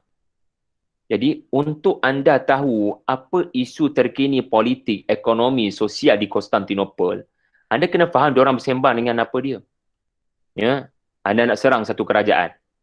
Kerajaan itu katakan kerajaan India. Sebelum anda serang, anda kena menangi hati rakyat mereka terlebih dahulu. Anda kena tahu makanan kegemaran rakyatnya. Supaya nanti bila anda bagi ucapan, anda bukan sekadar boleh bercakap dalam bahasa Konstantinopel, sampai orang Konstantinopel rasa senang dengan anda, tetapi anda siap tahu dah yang makanan kesukaan anda apa dia. Jadi Muhammad Al-Fatih, 2 minggu dia berkampung dalam Konstantinopel untuk study, untuk dapatkan maklumat. Kalau dalam hijrah tu Rasulullah lantik Abdullah bin Abu Bakar sebagai SB, Special Branch, mata-mata. Subhanallah. Jadi, kena ada maklumat. Okey, mari kita bincangkan. Adik-adik, pelajar-pelajar baru yang masuk Samir, jenis macam mana? Ada tak buat ujian personality ke? Ya, ada tak buat beberapa survey tentang mereka ni suka sekolah ni ada apa? Okay, kalau contoh, kalau saluran TV tu mereka suka TV apa? Kalau lagu tu mereka suka lagu apa? Jadi kita sebagai pendakwah, bila kita tahu majoriti yang masuk sekolah ni bukan budak-budak yang baik agamanya katakan, suka tengok bola contohnya, yang banat pula suka apa dia? Kan? Yang banat suka apa dia? Kan? Bila anda study, bahasa anda nanti bila berdakwah, orang Kelantan kata jejok. Dia mau kecek tu benda yang madu'un ni boleh rasa. Abang ni macam faham lah saya seronok lah abang boleh faham dunia saya. Ya, daripada abang duk cakap tokoh-tokoh Arab tu, apa kata abang keluar ke tokoh Korea seorang yang masuk Islam ke? Sebab saya ni memang obses dengan Korea lah bang. Lahir-lahir pun saya dah Korea bang. Lahir kat Korea. Lepas tu abang duk bercakap tentang tokoh-tokoh Arab. Saya ni kalau boleh abang bagilah tokoh Korea dulu. Kita nak tackle orang ni kena mahir dengan diorang punya minat. Ya, Al-Quran kata apa dalam suratul A'raf? Khudhil afwa wa'mur bil urfi. Kamu wahai pendakwah, wahai Rasulullah diperintahkan untuk menggunakan uruf. Uruf ni maksudnya apa? Kesukaan, minat. Sebab tu ulama-ulama dulu seperti Wali Songo ke apa, ya, bila mereka nak menarik masyarakat kepada Quran, mereka menggunakan kaedah belanja makan. Buat jamuan. Sebab ada duit kan. Kalau tak ada duit tak payahlah nak bebankan diri. Ya. Jadi begitu. Jadi mungkin adik-adik lepas majlis ni ada makan-makan ke kan? Mungkin guru grabkan makanan ke rumah masing-masing. Kalau ikut kelas 2 jam. Kalaulah begitu kan. Mesti semua bagi komitmen. Ya, saya sebagai guru akan grabkan kepada adik-adik MACD masing-masing. Seandainya adik-adik tanya soalan kepada Ustaz Syahri. Mesti semua orang tanya soalan. Sebab adanya gesaan motivasi. Macam itulah dengan adik-adik pelajar di Samir. Kamu kena study. Ya, mereka negeri mana yang banyak? Ya. Mereka duduk dekat dun mana? Pemimpin mereka kagum siapa? Mak ayah diorang kerja apa?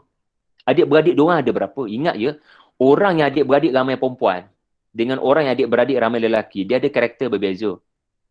Orang yang tak ada adik-beradik ada beza. Ya. Orang yang pendek kata, ya, dakwah ni memerlukan kita berminat dengan manusia. Adik-adik tahu apa itu berminat dengan manusia? Psikologi. Komunikasi. Kenapa khutbah Jumaat orang tidur adik-adik? Kenapa khutbah Jumaat orang tidur? Padahal Khatib menyampaikan Quran Sunnah. Sebab apa? Sebab khatib menunjukkan dia tidak berminat dengan manusia. Dia bercakap je, baca je teks. Sedangkan khutbah zaman Nabi, dia bukan baca teks. Dia adalah pidato. Dan anda sendiri tahu siapa tokoh-tokoh pidato yang terkenal. Yang ucapannya mempengaruhi. Ya. Itu adalah T. Akhir sekali, ya, sebelum kita berehat. Ya. Okay, sekarang kita dah ada maklumat. Maka kita perlu ada strategi. Kita perlu ada strategi. Ya, research mesti menghasilkan development. Adik-adik kena manfaatkan idea-idea orang lama-lama. Pada masa sama, adik-adik kena come out dengan program dengan kaedah-kaedah yang baru. Adik-adik kena tajdidkan pendekatan, jangan jadi katak di bawah tempurung. Jangan jumut, ya, jangan sempit pemikiran. Dan macam mana nak dapatkan idea? Masa inilah adik-adik perlukan kepada 6 thinking hat. Adik-adik memerlukan kepada topi warna hijau. Adik-adik kena generating new ideas. Ya. Jadi, adik-adik perlu berfikir macam mana cara nak tackle, ya, budak-budak ni. Ya. Jadi, Nabi Sulaiman, kita dapat lihat ya bagaimana beliau berfikir di luar daripada kotak apabila beliau berpandangan Balqis kita tak boleh hanya sekadar pindahkan arash. Balqis perlu kita buat istana yang lantai dia macam kolam air. Saya rasa itu idea yang baik. Lalu baginda pun mengarahkan jin untuk membina istana yang kolamnya, ya, lantai kolamnya seperti air. Balqis pun sampai. Dan bila dia masuk ke dalam istana Nabi Sulaiman, dia angkat kainnya itu sebab takut basah. Permaisuri kan mana boleh basah pakaian-pakaian mahal ni. Bila dia terangkat saja Nabi Sulaiman kata, tak payah Puan Sri. Ya ini zul menutup aurat. Tutup je. Saya bukan buat Puan Sri perlu angkat kain pada betis berkenaan, tak perlu. Itu lantai. Bukan kolam air. Cuma minta maaf lah kalau Puan Seri tak nampak lantai tu. Ini kebijaksanaan orang Islam. Yes, ini orang Islam lah Puan Seri. Jatuh ego Balqis tu.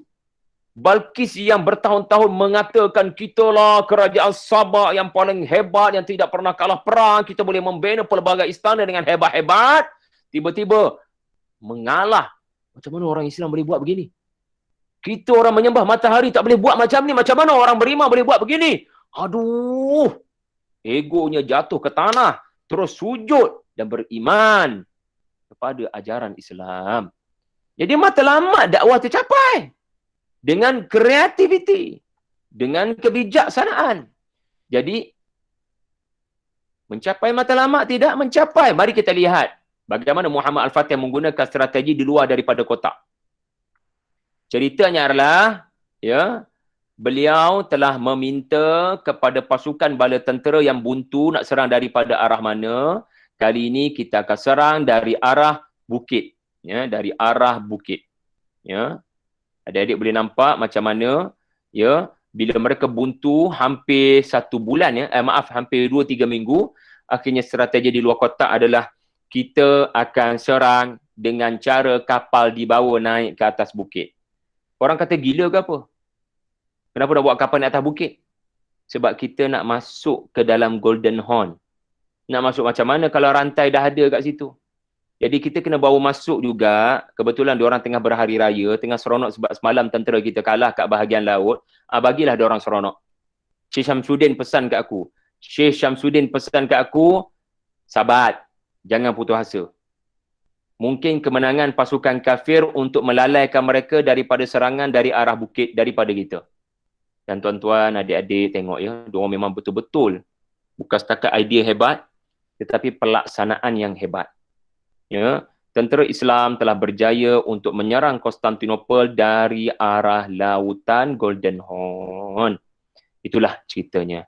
Ya. Jadi wallahu alam adik-adik, saya tak larat dah, tapi saya nak berinteraksi dengan adik-adik insya-Allah. Jadi kalau adik-adik ada soalan, saya sangat raikan, ya, Tetapi untuk membentang setakat tu je lah. Ya, minta maaf insya-Allah. Okey, jadi kalau ada apa-apa soalan boleh ajukan.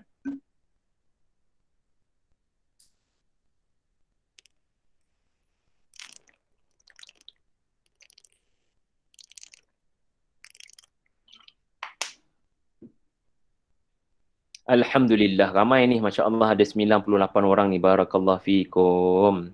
Ya, ada. Ya, silakan. Izzat Fahmi. Kebanyakannya berdasarkan pengalaman saya lah, dalam kelompok kepimpinan ni, kebanyakannya orang akan terasa satu bebanan tau sebenarnya bila dapat sesuatu jawatan. Dan apabila dia merasakan satu bebanan dan merasakan dirinya tidak layak untuk memegang sesuatu jawatan, dia menghabiskan, maksudnya macam dia menyelesaikan masalah dan ujian yang dihadapinya dengan meletakkan jawatan. Apa pandangan Ustaz? Oh, okey, faham insya-Allah. Okay. Okey. Dia rasa dia tak boleh perform. So, last kali dia letak jawatan lah. Okey, sebenarnya letak jawatan tu dia ada baik buruk. Baiknya letak jawatan ini adalah apabila anda merasakan ada orang lebih baik tetapi tidak diambil oleh organisasi. So akhirnya terbukti anda tak boleh buat kerja itu sedangkan ada potensi lain yang boleh buat kerja ni. Letak jawatan juga adalah baik seandainya ia berlaku selepas anda rasa bertanggungjawab di atas kegagalan kepimpinan anda. Tetapi biarlah 2, 3, 6 bulan dulu baru letak jawatan. Ini tak buat kerja pun dah letak jawatan. Maka tak matang. Ya, dan tak jantan. Kalau awal-awal dah letak jawatan. Maka letak jawatan ni dia boleh jadi buruk apabila, okey, rugi dari sudut pengalaman kurikulum. Dia begini. Kadang-kadang kita ni berfikir nak memimpin untuk jaga hati cikgu. Untuk jaga hati kawan-kawan. Bila kita fikir macam tu, masa ini kita mungkin akan rasa macam apa orang kata menentukan aku nak teruskan ataupun tidak kepimpinan. Patutnya kita membetulkan niat daripada awal. Saya pegang jawatan ni untuk apa? Betulkan niat. Ya. Sebab tu saya suka bagi tahu adik-adik, ya, sebelum kamu memimpin kerana sekolah, kerana agama suruh, kerana lillahi ta'ala sekalipun, adik-adik kena tulis 3 benefit statement. Okey? Adik-adik kena tulis, ya, apa matlamat adik-adik memimpin. Okey, sebagai contoh ya, saya kongsikan dengan adik-adik, ya, macam mana contoh nak buat benefit statement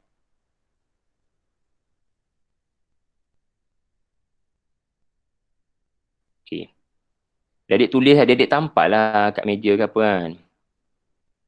3 sebab saya perlu menjadi presiden Kedah.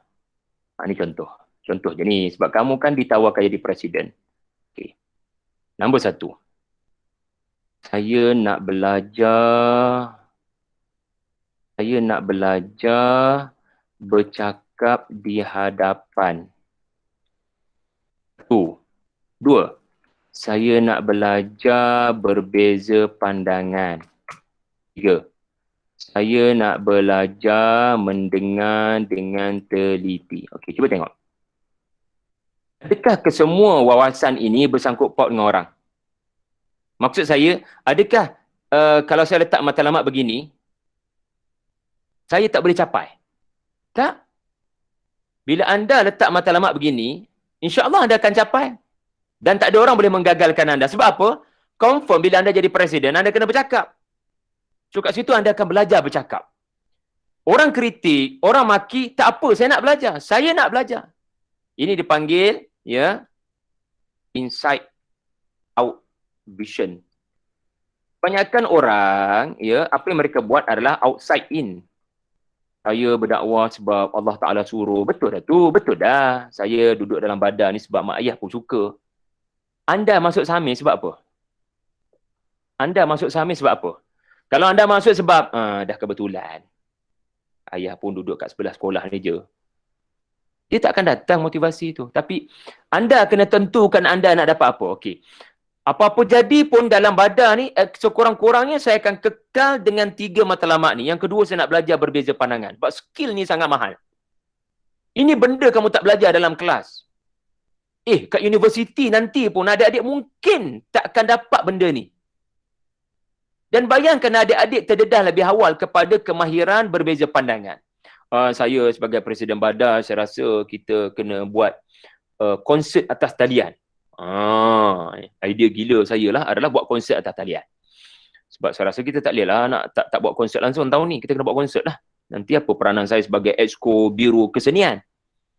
Jadi saya cadangkan kita buat konsert dalam talian.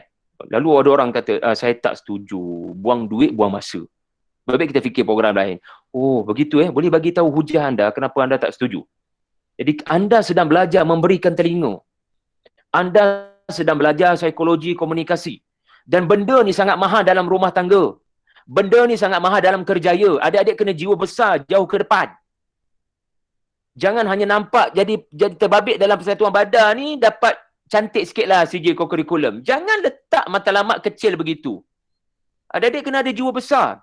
Yang mana kewujudan anda dalam organisasi di sekolah akan membantu, adik-adik membantu anda di alam kerjaya dan alam rumah tangga. Contoh dalam alam rumah tangga nanti kamu akan berbeza pandangan dengan isteri kamu. Macam mana waktu tu kamu menguruskan emosi kamu? Kau dengar je lah apa abang cakap. Setuju je lah. Cakap kasar dengan isteri. Rupa-rupanya kat sekolah dulu, dia tak ada pengalaman untuk menguruskan perbezaan pandangan. Ya mungkin kadang isteri kita, dia bagi pandangan yang tak selari dengan kemahuan kita kan. Jadi ada orang panas baran. Kenapa? Kenapa tak setuju dengan aku? Sebab kat sekolah dulu, cepat sangat letak jawatan. Tak boleh kena kritik langsung. Jadi hari ni kita belajar. Disebut sebagai benefit statement. Adik-adik kena mahir buat benefit statement. Ini bukan bermaksud adik-adik bekerja dalam badan ataupun dalam organisasi tidak lillahi ta'ala. Adik-adik tetap lillahi ta'ala tetapi adik-adik mendatangkan sebab-sebab untuk menyebabkan adik-adik bahagia. Nabi Yusuf, adakah kerana lillahi ta'ala sahaja dia jadi Menteri Kewangan? Sebab bagi dia, kebahagiaan bagi dia adalah bila dia dapat menyebabkan rakyat Mesir tidak terkena kebuluran. Jadi bagi dia seronok. Bagi dia ada benefit statement. Gitu Okey. Terima kasih. Itulah respon saya kepada tadi Itu bukan untuk menghadapi letak jawatan. Itu untuk mencegah letak jawatan. Silakan.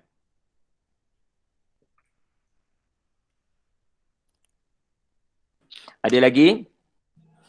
InsyaAllah kalau siapa-siapa ada soalan, adik-adik yang terutama sekali yang baru dapat jawatan nak tanya-tanya Ustaz, boleh tanya Ustaz lah. Jangan malu-malu, jangan segan. Jangan malu-malu, betul. Ansar Mubarak, terima kasih. Assalamualaikum Ustaz. Waalaikumsalam, Danish Aizat. Saya ada satu pertanyaan dekat sini. Apa yang cara terbaik untuk kita atasi contohnya environment orang-orang di sekeliling kita, contohnya rakan sekelas. Kalau kita nak tegur dia bila dia buat sesuatu perkara yang menyalahi ataupun tersilap dengan peraturan di sekolah. Agak-agak macam mana cara terbaik untuk kalau orang yang agak keras sikit, orang yang agak degil. Faham? Degil macam mana kita nak tegur kan? Cara terbaik untuk tegur. Okey.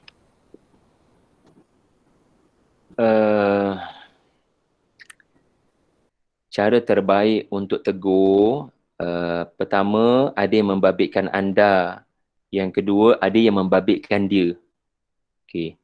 Yang membabitkan anda, pertama prinsip. Prinsip di mana aku hanya menyampaikan hidayah di tangan Tuhan.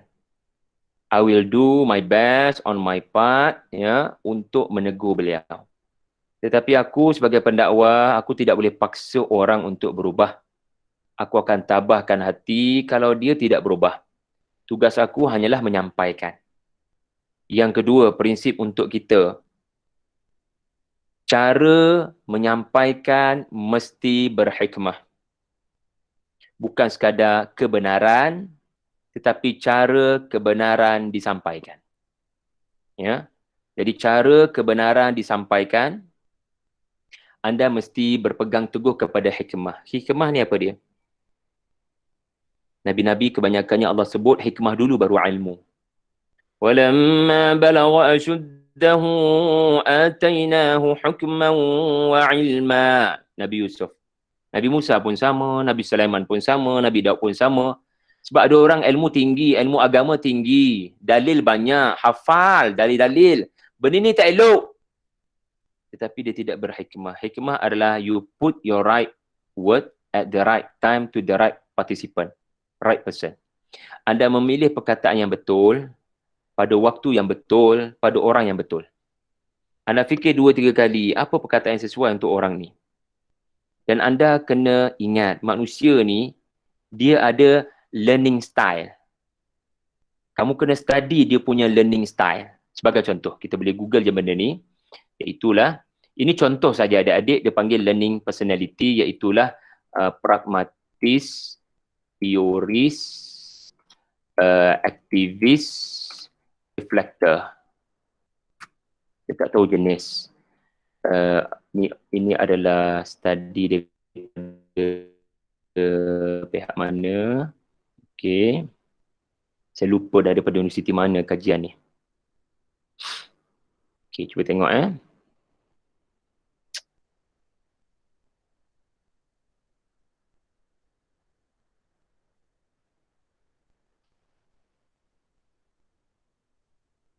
boleh nampak tak lah? Saya tak share rupanya. La ilaha illallah.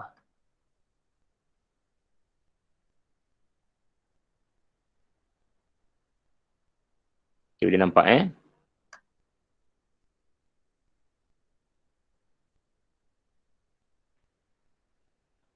Honey and Manford. Kajian menunjukkan manusia ni ada 4 kategori. Jadi boleh study lah. Okay. Ada orang, ya, dia jenis aktivis. Aktivis ni dia suka buat je. Dia tak boleh berfikir banyak-banyak. Ini adalah ujian personality yang juga bagus. Kalau adik-adik nak, saya boleh emailkan Sebab saya pernah buat pun ada lebih kurang 70 soalan. Ya. Dia membantu kita nak, kalau kita faham orang tu, insya-Allah kita akan boleh bagi tugas yang sesuai. Tetapi kalau tadi soalan anda adalah nak ubah orang dari tu. Jadi kita kena tengok. Kalau orang jenis aktivis, dia tak suka kita berceramah. Orang aktivis ni kita tegurnya dengan kita buat depan dia. Benda tu salah, dia tak boleh dengan anda ceramah dia. Dia kena anda jadi keduah depan dia. Macam mana benda betul. Ataupun anda melakonkan. Macam masa zaman Hasan Basri pula dah. Pada zaman Hasan dan Husin, anak Sayyidina Ali radhiyallahu anhu, mereka pada waktu itu masih lagi kanak-kanak. Ya, mereka mendapati ada pakcik tu dia salah wuduk dia. Cara dia ambil wuduk tu salah. Di mana dia kaki dia tu dia alirkan air, dia tak basuh kaki dia. Dia tak basuh. Sedangkan Quran kata basuh kaki, bukan lalukan air. Lalu Hasan Husin bila tengok benda tu salah, dia melakonkan Hasan buat salah, Husin tegur. Tak betul cara macam tu. Cara betul macam ni. Orang tua tadi tak terasa sebab apa yang dilakukan oleh Hasan Husin adalah indirect. Sebab ada orang, dia tersentuh, dia akan mudah rasa tertekan bila kamu terlalu direct, terlalu tarbiyah sentap. Okay. Reflektor ni adalah jenis, dia suka dengar pengalaman. Dia sangat menghargai pengalaman. Dia akan mudah reflection. Dia akan mudah terkesan dengan pengalaman. Apa maksud pengalaman? Ya, anda bersembang dengan dia. Kenapa buat benda tu? Sembang. Tahu tak? Bila saya tinggalkan benda ni, saya dapat sekian. Anda bersembang, dia Dia ni jenis suka kalau ada orang bagi perhatian kepada apa dia nak cakap. Reflektor. Ya. Pragmatis adalah orang yang selalu memikirkan cara yang lebih baik daripada kita duk buat cara teguran yang menyusahkan diri kita. Mungkin ada cara lebih baik. Ya, pragmatis. Teoris adalah dengan mendatangkan dalil, dengan mendatangkan ayat-ayat Quran. Ada orang terkesan dengan hanya mau'izatin hasanah. Jadi kena study. Ini satu kaedah. Okey. Satu lagi kalau saya boleh sebutkan pada anda, ya, juga manusia ni ada 4 kategori dan ini lebih dominan lah, visual, auditory, kinesthetic, ya, learning style. Ada orang, ya, kita kena ingat, dia jenis tak boleh belajar kecuali dia nampak depan mata. Dia nampak depan mata. Alah, apa benda pula dah ni. Okey.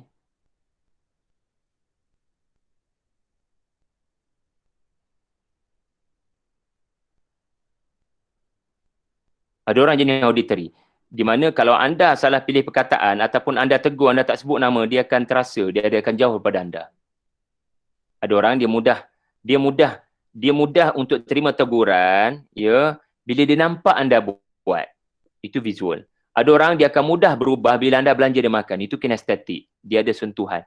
Jadi adik-adik benda-benda macam ni kena belajar. Rugilah, ya. Rugi kalau tak dapat kita gunakan masa kita memimpin tu untuk belajar benda-benda macam ni. Ya. Wallahu alam. Mudah-mudahan bantulah adik-adik, ya. Okey, ada lagi adik-adikku? Okey. Assalamualaikum Ustaz. Waalaikumsalam. Farisha Nadira, silakan. Saya nak tanya, macam mana kita nak satukan organisasi kita walaupun kita dengan anak-anak buah kita tu berbeza minat? Adakah betul kita sebagai pemimpin sesuatu organisasi tu perlu minat juga benda yang diorang minat tu? Macam tu. Sekali lagi, Farisha Nadira. Sekali lagi soalan anda. Okay, macam mana kita nak satukan organisasi kita walaupun kita berbeza minat dan pendapat? Adakah sebagai seorang pemimpin kepada organisasi tersebut perlu minat juga apa yang diminati oleh anak-anak buah? Macam tu. Dalam perkataan lain, kalau saya boleh katakan macam mana nak wujudkan, ya, kesatuan minat untuk bekerja pada organisasi, kan. Masing-masing kan ada latar belakang, ada bahasa masing-masing. Boleh tak semua orang ada minat untuk bekerja dengan saya? Ingat, ya, pertama sekali, setiap manusia ada common sense. Okay? Setiap orang ada common sense. Di antara common sense adalah hadiah. Macam belanja makan. Bila seseorang pemimpin bersifat peramah, bercakap dengan baik, insya-Allah ia adalah langkah-langkah untuk mewujudkan kesatuan minat. Dia panggil wahdatul fikr. Kesatuan matlamat, wahdatul amal. Okay. Jadi setiap pemimpin mesti ada sifat seorang yang bernama seorang yang, ingat, ya, pemimpin yang baik adalah pemimpin yang suka mendengar pandangan dari bawah. Ini juga common sense. Jangan memimpin dengan perangai-perangai yang tak ada pada nabi-nabi. Ya? Apakah perangai nabi-nabi? Fast. Pertama, nabi-nabi ni fatanah, dia bijak dalam strategi. Yang kedua adalah amanah dengan tugas, dia tak akan sembunyi, benda buruk dia kena tegur. Kedua adalah dia adalah siddiq, dia akan membenarkan, ya, perkara yang selari, ya, dengan fitrah. Para rasul ni mereka beramanah dengan tugas, mereka tak akan lemah semangat. Siddiq adalah mereka akan menyampaikan walaupun akan menyakitkan telinga orang. Dan akhir sekali adalah tabligh. Dan ini yang penting, tabligh ni. Kemahiran untuk menyampaikan. Di mana untuk seseorang itu menjadi penyampai mesej ya, organisasi yang berkesan kepada orang bawah, ya, dia kena bermula dengan dia meraihkan pandangan orang daripada bawah. Ya. Seterusnya, antara cara untuk mewujudkan kesatuan minat adalah banyakkan sikap mentor. Bukan sikap penguat kuasa. Penguat kuasa ni macam mana? Tutup kedai. Buat begini. Rekod Shopee, denda 10,000. Arahan.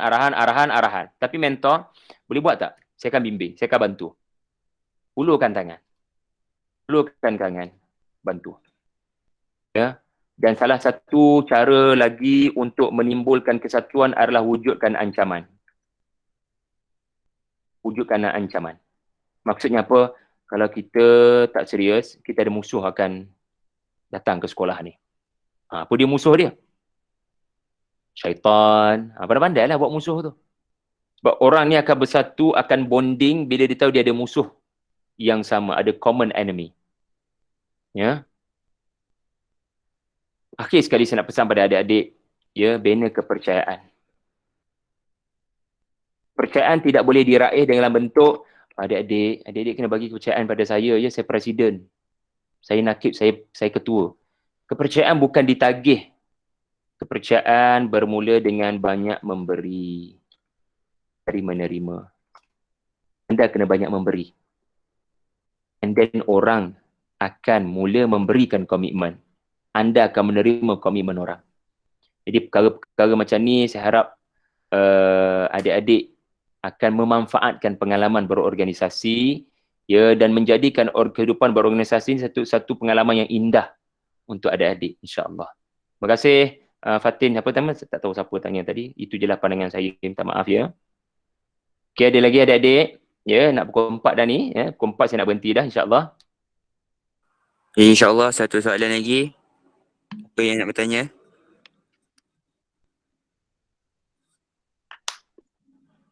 Okey, Aisyah binti Misher, apa ya? Minta maaf kalau salah sebut. Assalamualaikum Ustaz. Waalaikumsalam. Ramai pelajar yang bila dah tahu kawan dia ada jawatan, dia akan rasa tak selesa untuk kongsi apa-apa cerita yang mungkin menjauhkan dirinya. Jadi perkara ni buat ramai antara orang yang berjawatan tak tahu apa yang berlaku di kalangan kawan-kawannya sendiri. Atau dia tahu lambat. Atau dipinggirkan terus. Sebab dia dah ada jawatan. Jadi kawan lama dia rasa tak selesa dah lah. Dulu, ya, banyak berkongsi. Sekarang dia dah kehilangan kawan dia dah. Macam mana ni? Ya, apa pendapatnya?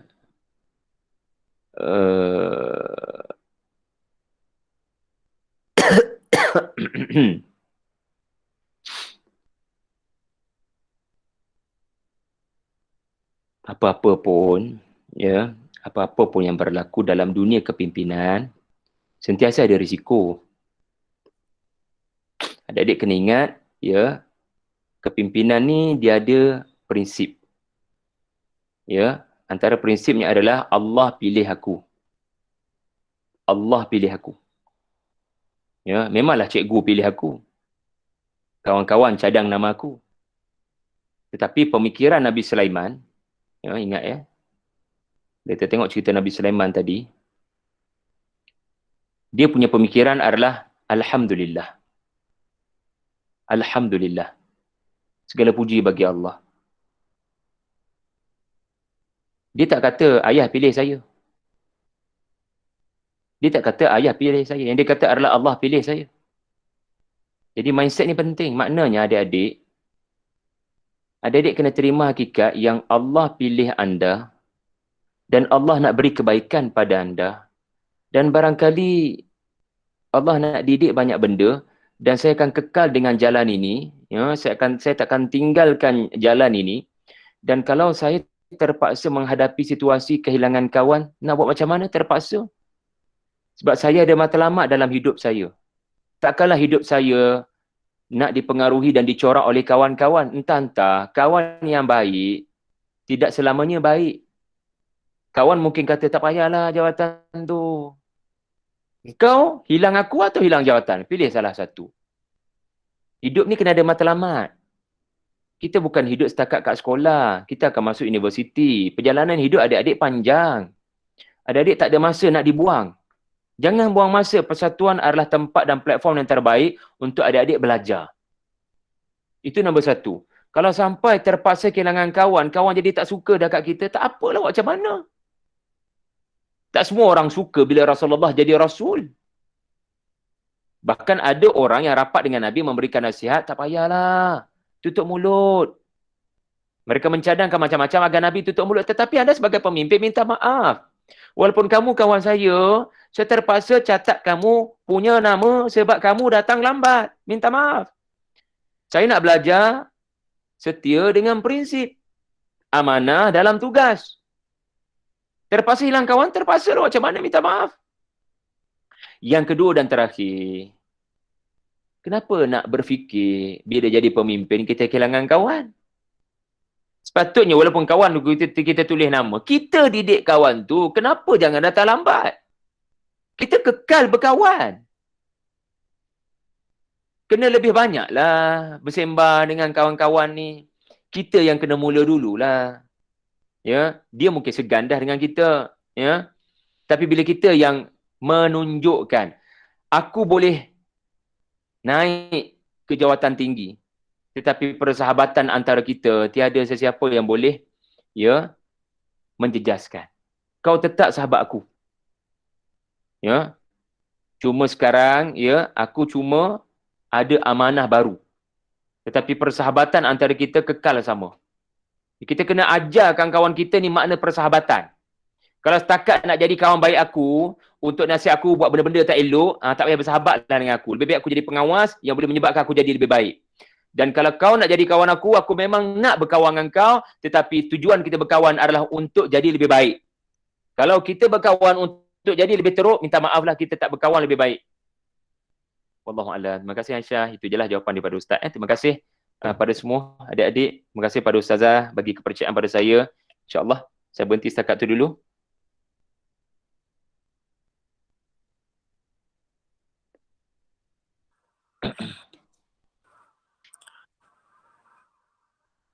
Adik-adik kalau mahu lebih lanjut tentang motivasi-motivasi daripada Al-Fatih ke, daripada Al-Quran ke, adik-adik boleh subscribe di YouTube Tadabbur Center ataupun YouTube Syahri Abdul Rahman, Syahri Abdul Rahman, ataupun Facebook saya. Adik-adik boleh lihat di Facebook saya Syahri Abdul Rahman. Di situ ada beberapa motivasi daripada Al-Quran, mudah-mudahan membantu adik-adik. Dan kalau adik-adik berminat untuk dapatkan karya-karya saya, adik-adik bolehlah untuk melihat di Shopee. Adik-adik semua ada phone masing-masing, adik-adik boleh beli macam-macam, Jadi adik-adik boleh pergi kepada Shopee dan saya tunjukkan pada adik-adik,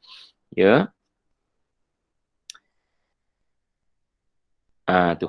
So kat Shopee tu ada macam-macam buku Ustaz yang adik-adik boleh dapatkan untuk membaca, untuk mengisi ilmu-ilmu kepimpinan adik-adik. Terima kasih.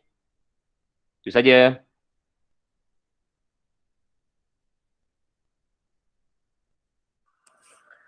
InsyaAllah syukran jazilan kepada Ustaz Syahri sebab dah banyak memberi motivasi kepada kita. Moga-moga dengan apa yang Ustaz memberi tunjuk ajar tu boleh memberi kesan kepada kita supaya kita menjadi pemimpin yang lebih baik, InsyaAllah.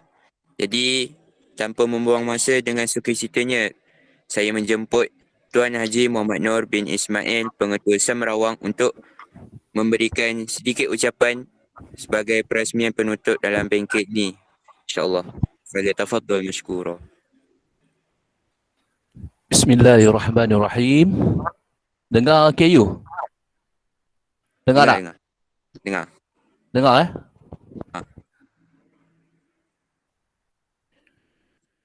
Bismillahirrahmanirrahim. Alhamdulillahirabbil alamin wassalatu wassalamu ala asyrafil anbiya'i wal mursalin wa ala alihi wa sahbihi ajma'in. Amma ba'd. Yang berusaha Al-Fadil Ustaz Syari selaku moderator kita pada petang ini. Saya pun dah subscribe YouTube Ustaz.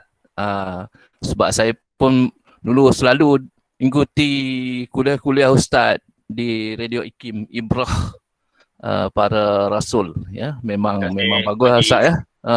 Cuma sekarang ni tak muncul lagi dekat IKIM, tak tahu kenapa. Okey, seterusnya barisan guru-guru yang turut serta pada petang ini selaku pengendalinya Ustazah Atika Zahra Bintul Adawiyah dan barisan kepimpinan pelajar Sekolah Agama Menengah Rawang, ya. Alhamdulillah, pada mulanya melebihi 100 orang peserta, sampai saya nak masuk pun tak boleh. Sekarang ni dah tinggal 84 orang je, ya. Mungkin ada masalah dah left group ataupun ter-left dan sebagainya lah, atau habis data dah, ya. Jadi saya ucapkan terima kasih kepada Fadil Ustaz Syari di atas pencerahan yang telah diberikan dan menepatilah bengkel kepimpinan kita pada hari ini. Minta maaf lah ni buat kat rumah ni macam-macam gangguan ni. Okey, menepati kehendak lah, insyaAllah. Walaupun pelaksanaan kita sekejap, aduh.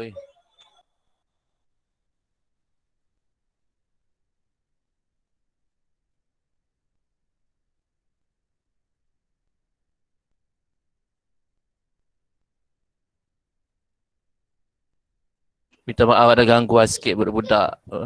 Kumpul di rumah mak mertua ni kan Ustaz. Ramai budak-budak kat sini.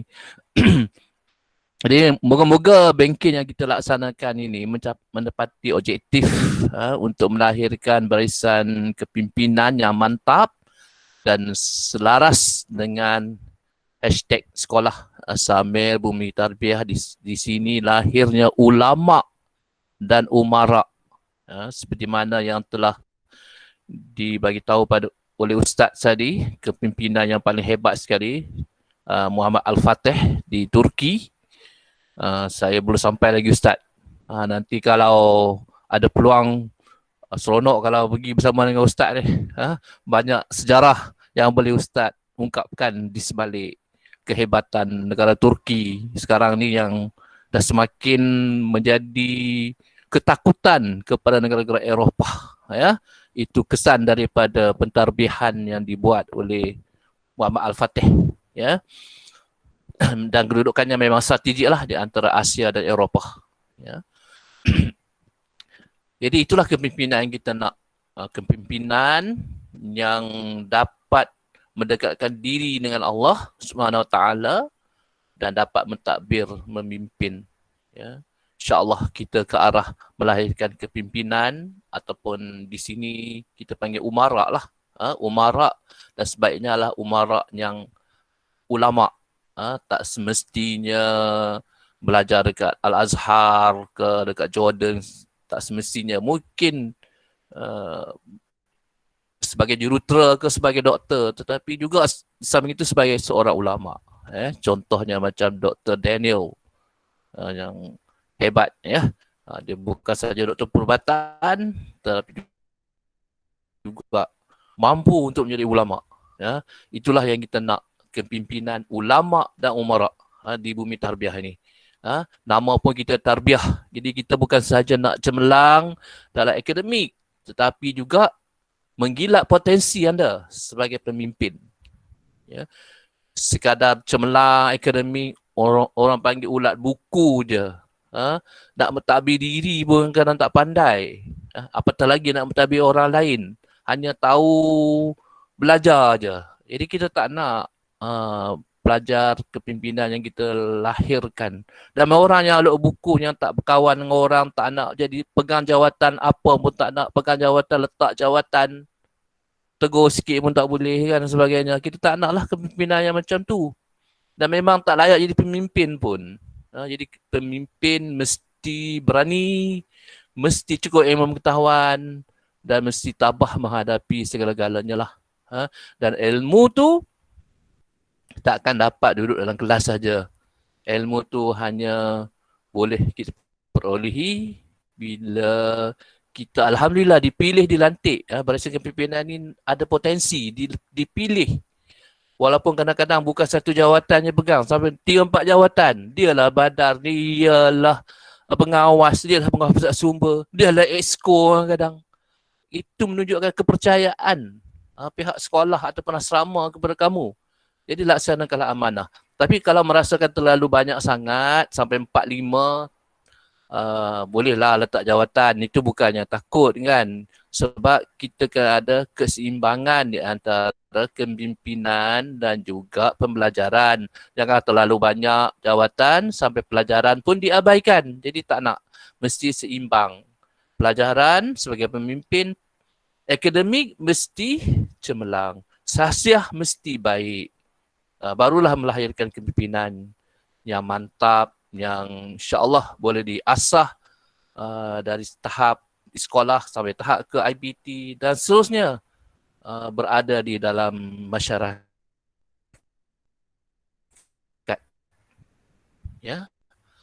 Saya rasa itu sajalah. Nanti Kang saya menggalakkan Ustaz Syahri pula dengan lafaz Bismillahirrahmanirrahim merasmikan bengkel kepimpinan pelajar pada hari ini, dan mudah-mudahan ini hanya menjadi satu permulaan saja. InsyaAllah kita akan sambung dengan bengkel yang lain, tetapi tak cukup sekadar bengkel, penghayatan peramalan kita sebagai pimpinan, itulah pengalaman yang paling baik untuk melatih diri kita.